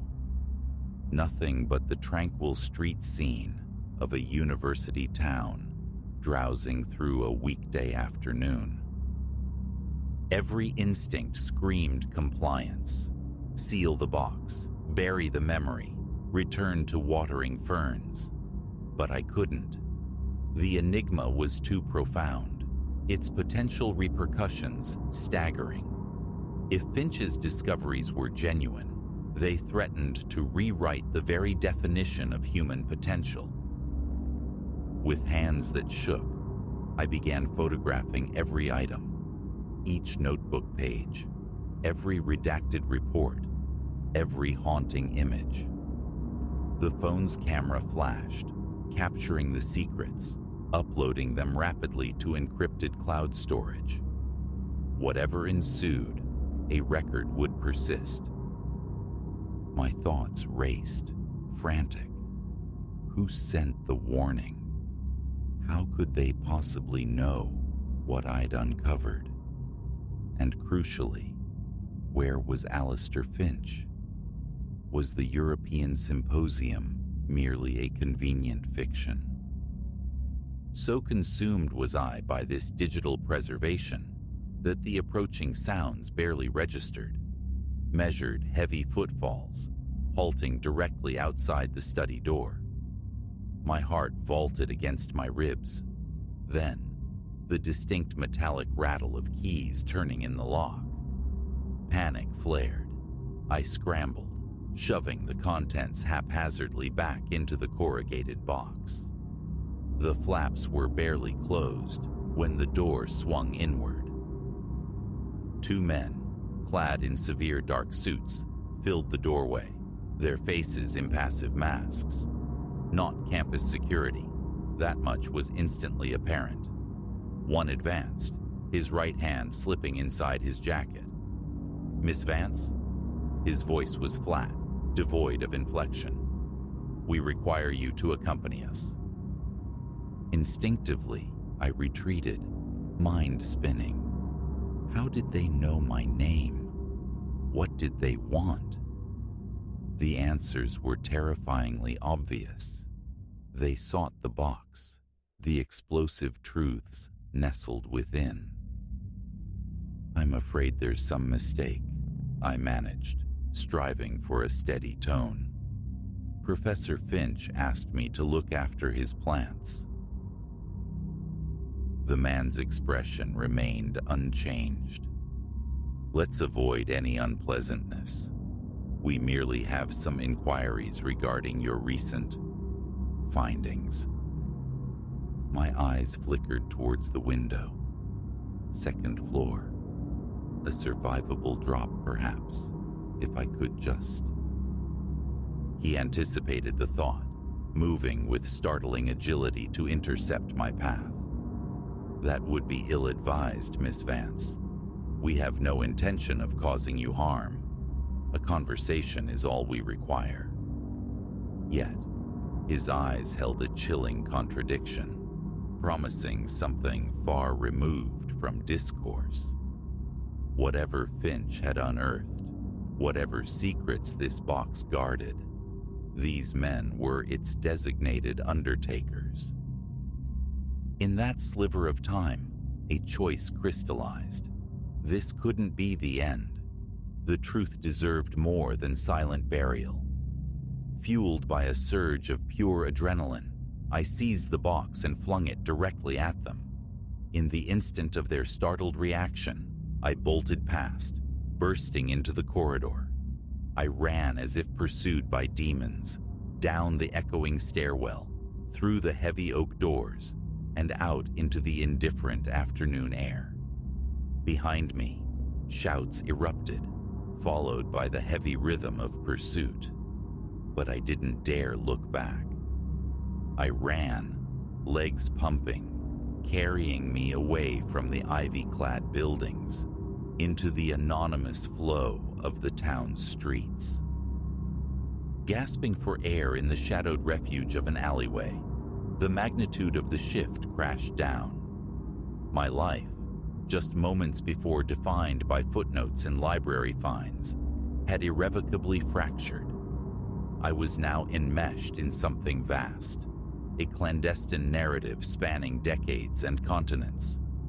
The box was gone, but the images resided safely in the ether. I possessed the knowledge, and I faced a crossroads. I could attempt to retreat, to rebuild the mundane walls of my former existence, pretending the abyss hadn't opened at my feet. Or I could follow the perilous breadcrumbs Alistair Finch had scattered, pursuing the truth, regardless of the price. The distant wail of sirens grew louder. A dark sedan cruised slowly down the adjacent street, its windows opaque. The decision was made. This was merely the prologue. The true expedition, fraught with genuine peril, lay ahead. Casting a final glance towards the university edifice where my ordinary life had evaporated, I turned and melted into the urban labyrinth. Whatever awaited, I would see it through. For Professor Finch, for the buried truth, and for the astonishing secret that held the potential to reshape the world.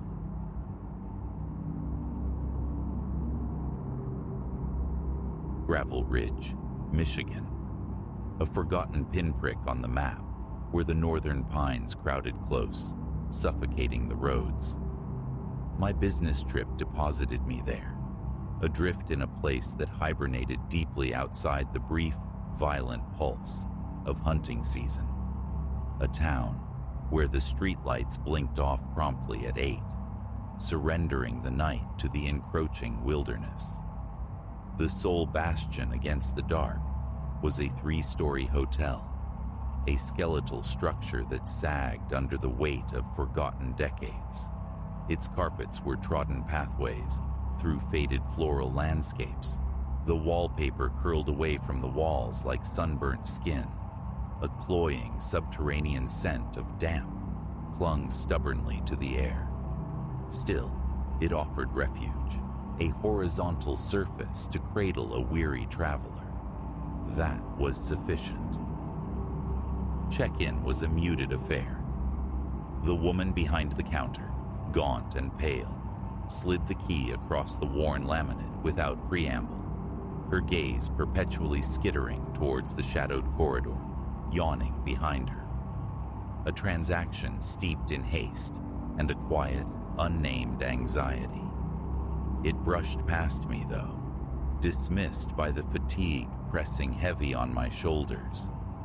All I craved was the anonymity of my room, the low thrum of my laptop, and the oblivion of sleep.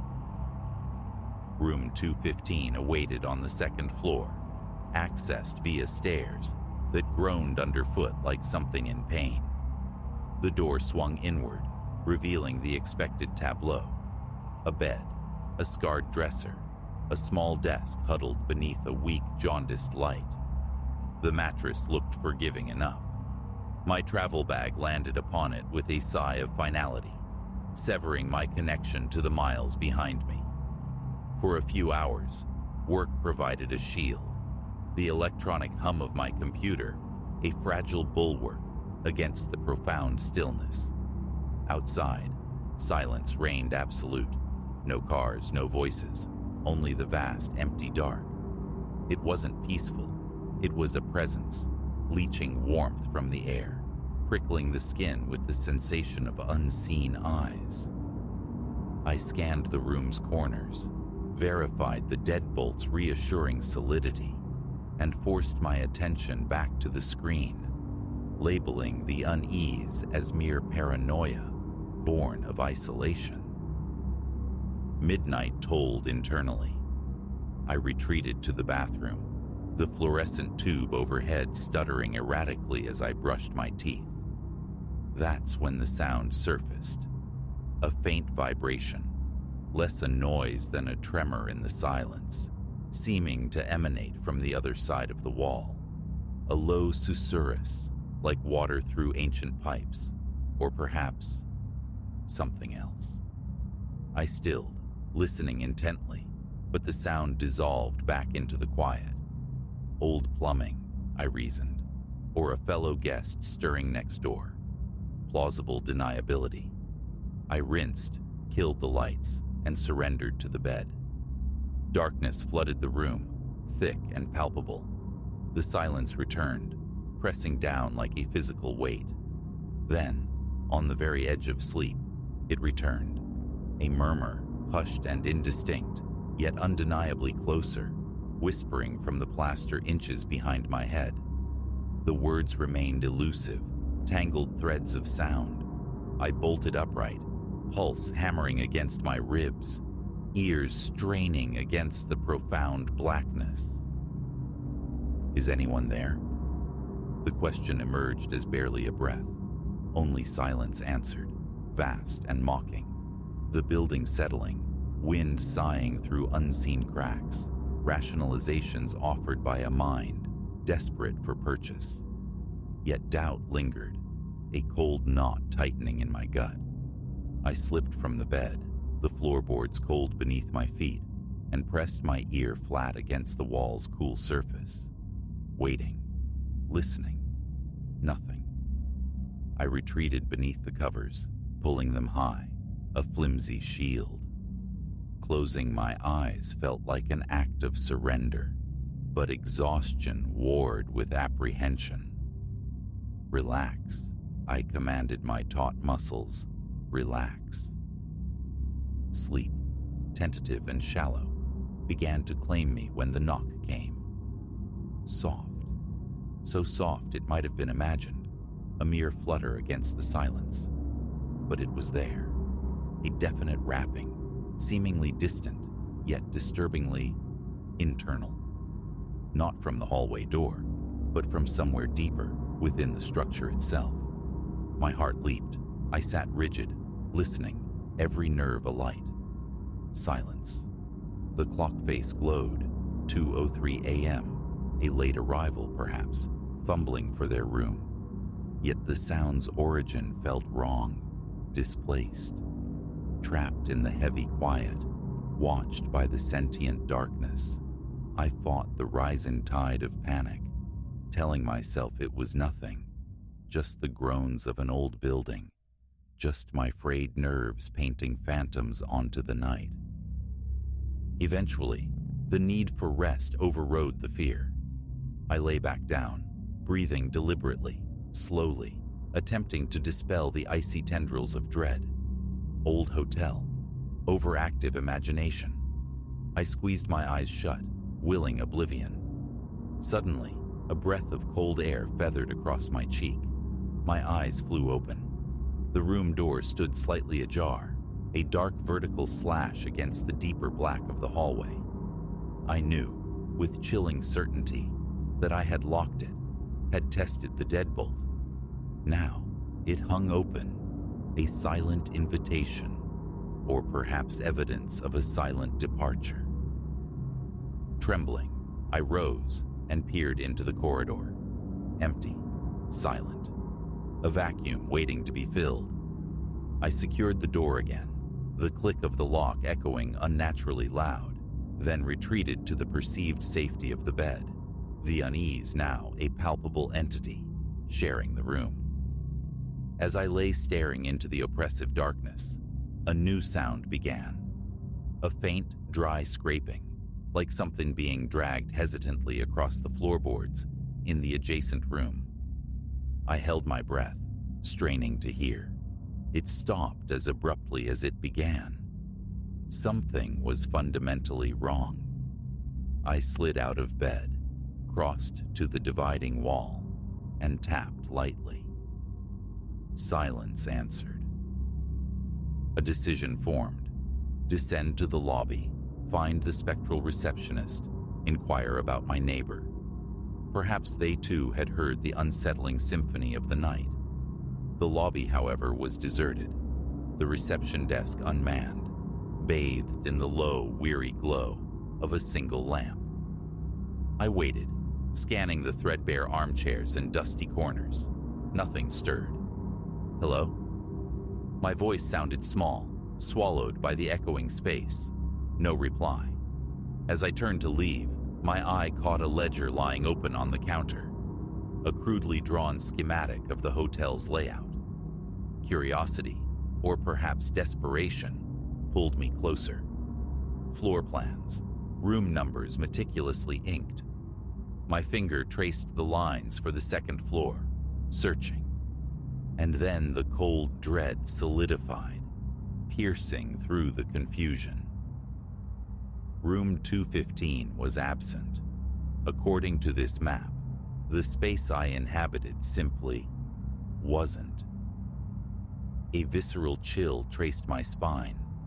I checked again, frantically scanning the numbered squares, seeking an error, an omission. There was none. The hotel's own blueprint denied my room's existence.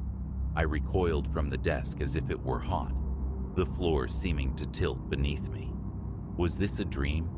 A hallucination brought on by exhaustion? Or had I stepped sideways into a fold in reality, a place not meant for the living? My thoughts fragmented, scattering like startled birds. I turned, stumbling towards the stairs, my mind a vortex of disbelief and burgeoning terror. Back on the second floor, the hallway seemed subtly altered, the shadows deeper, the walls closer, imbued with a waiting stillness. I walked slowly, deliberately, counting the doors, my own pulse loud in my ears. 207, 2 on 13, 2 on 17. Where 215 should have been, there was only an uninterrupted expanse of faded patterned wallpaper. Solid, final. I stood before it, heart thundering, struggling to reconcile memory with the stark reality before me. Reaching out, my trembling fingers met cool, unyielding plaster.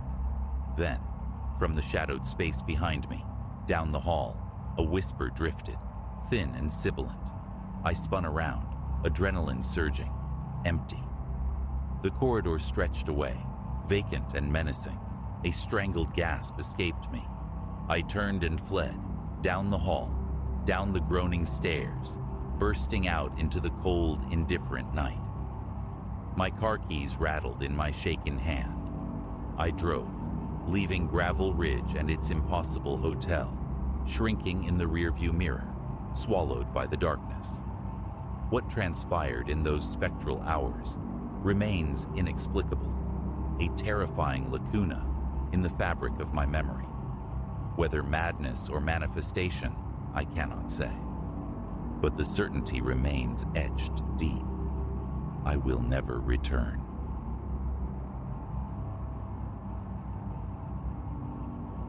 The monitor bank flickered, bathing the hushed confines of the Meridian Galleria security hub in cathode ray pallor. Another nocturnal vigil commenced, promising the usual quietude, until a flicker within the flicker, anomalous motion on screen 16. A silhouette, fluid and swift, flowed between the shuttered facades of retail dreams, dissolving into the architecture as abruptly as it materialized. My pulse gave a startled leap. Tonight, routine was rescinded. I am Silas. For 3 years, the graveyard shift at this sprawling cathedral of commerce has been my domain, a tranquil harbor for study, for introspection. But the tranquility shattered with that fleeting shape on the screen. Rationality scrambled for purchase. A distortion of light? Perhaps some nocturnal creature, a raccoon finding ingress through an overlooked vent? Yet, a deeper certainty resonated. This was alien. In all my solitary nights navigating these echoing halls via camera lens, nothing had resembled this furtive grace. I leaned forward, pupils dilating, scrutinizing the mosaic of silent displays. Minutes stretched, taut and silent. Then, unmistakable. A presence, purposeful, traversing the dormant food emporium. My fingers hovered, ghosting the telephone receiver. Procedure dictated an immediate alert to law enforcement, but a current of morbid curiosity, stronger than regulation, surged through me. A phantom alarm would earn only weary sighs from dispatch and derision from my supervisor. Self-investigation felt imperative. Securing my heavy-duty torch and radio, I slipped from the relative safety of the command post. The Galleria exhaled silence, profound and cavernous. Only the low thrum of climate control and the metronomic plink of water from a distant washroom faucet punctuated the stillness. My own footfalls became amplified percussion against the polished terrazzo as I advanced toward the food emporium. Every elongated shadow seemed poised to uncoil. Reflections in the darkened glass of storefronts mimicked following eyes. My grip tightened on the torch, its beam a solitary blade, slicing the oppressive dark. Rounding the final turn into the vast culinary court, air hitched in my throat. Bathed in the spectral glow of emergency lighting, not one figure, but 3. They were clustered, heads bowed, over the central jewelry kiosk, their actions economical, swift. I sank behind the broad leaves of an ornamental palm, heart hammering a frantic rhythm against my ribs, a drumbeat I felt sure must carry across the desolate space. This wasn't petty vandalism. These were practiced hands, cool efficiency radiating from their hunched forms. I was terrifyingly outmatched. With trembling digits, I fumbled for the radio clipped to my belt. Before the transmit button could be depressed, a low voice sliced the silence. What was that? Hear something? Ice formed in my veins. I held my breath. a statue amongst the faux foliage. Had they heard the frantic cadence of my heart? "Just the vents kicking in," another voice dismissed, impatient. "Let's move. Clock's ticking." A slow internal exhale, unseen. But the choice remained: retreat and summon the cavalry, or remain, observe, gather intelligence. The decision dissolved as the sharp report of shattering glass echoed through the court. They were done with subtlety. The display cases were yielding their glittering contents. Action was no longer optional. As stealthily as terror allowed, I brought the radio to my lips. "Dispatch, this is Silas, reporting a Code 3, Food Emporium. Multiple intruders, estimate 3 individuals. Request immediate police response."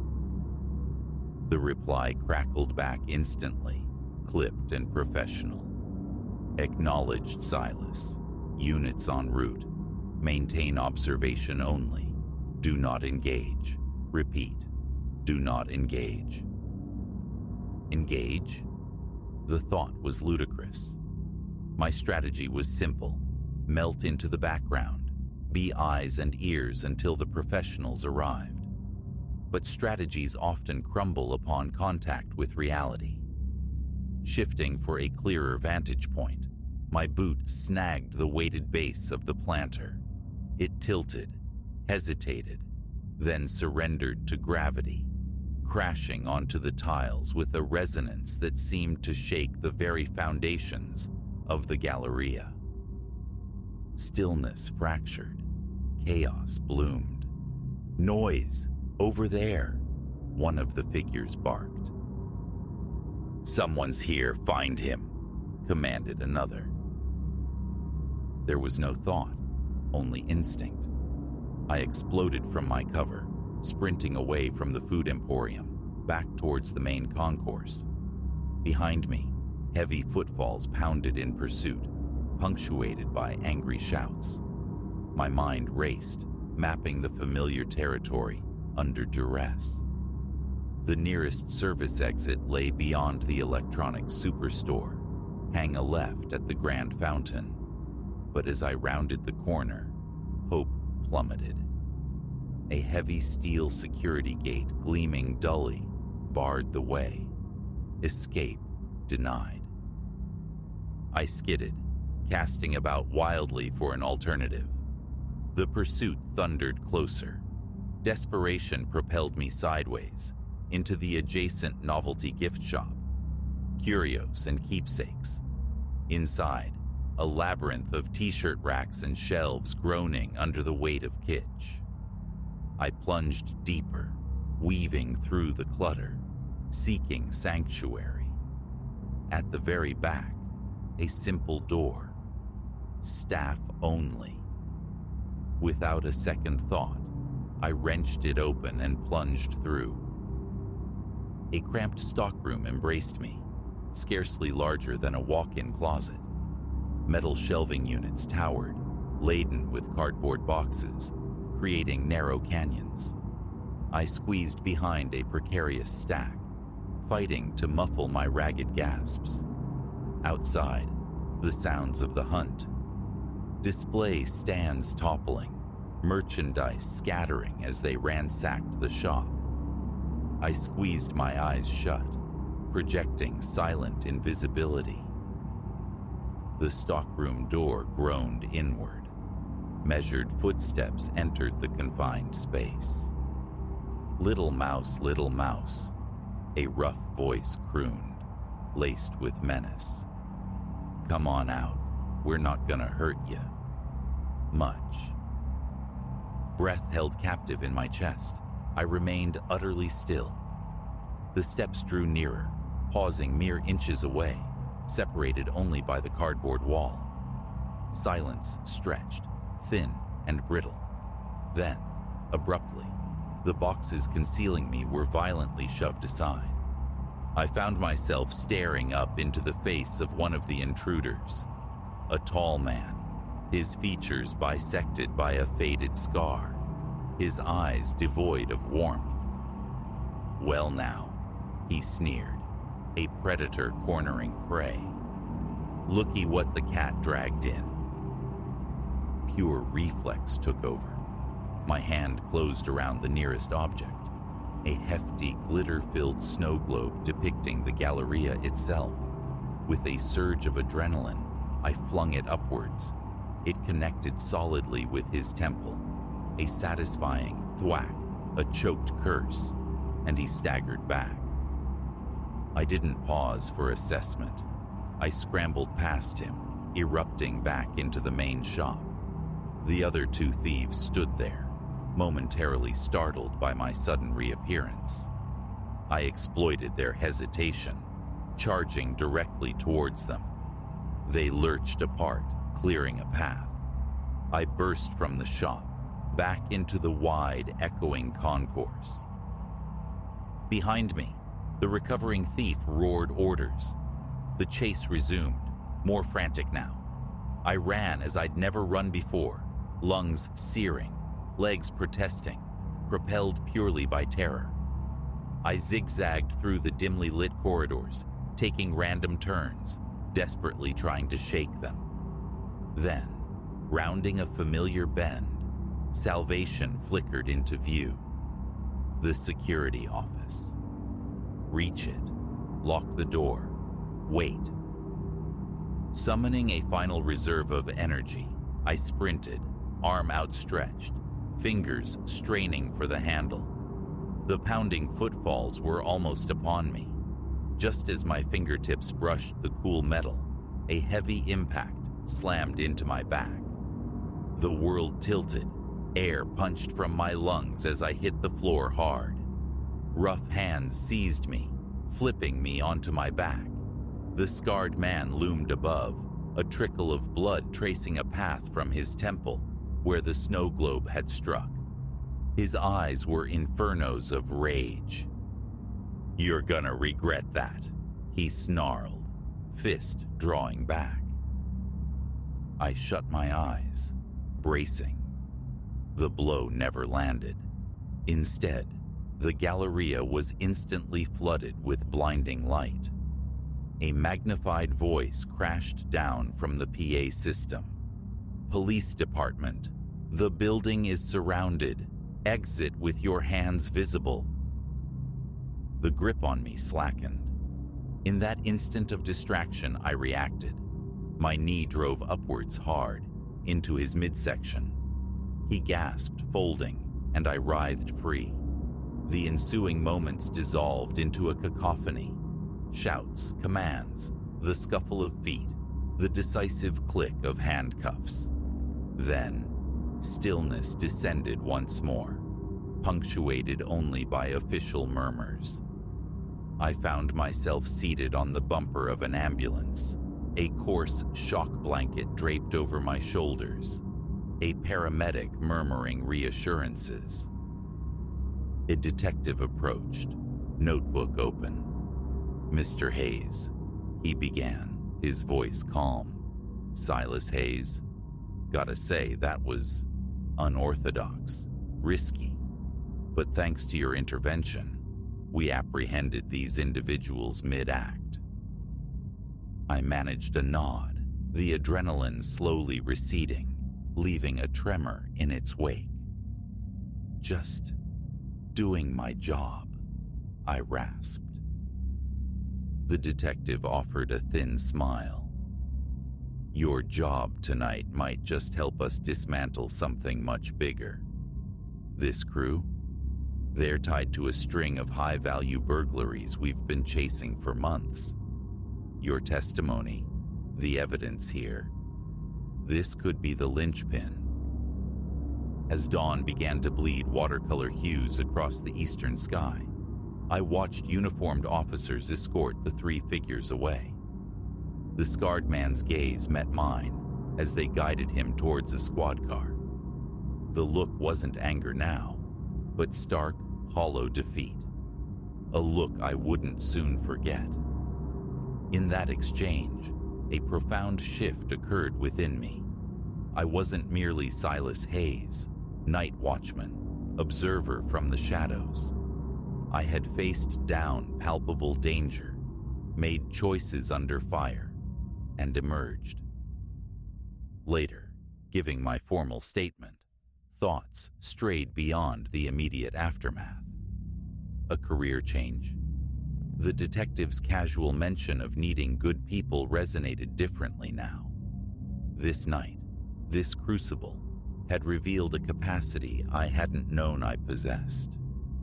Perhaps law enforcement wasn't such an abstract notion after all. The Meridian Galleria would remain closed, a crime scene for days. As I finally walked towards home, muscles aching, mind buzzing with exhaustion, and a strange exhilaration, one truth stood clear. My perception of this place, of myself, was irrevocably altered. The quiet sentinel of the night shift was gone, replaced by someone tested, someone tempered. Whatever lay ahead, I felt an unfamiliar readiness. The future, once a placid horizon, now held the sharp, exciting tang of the unknown. And for the first time in a very long time, I was eager to meet it.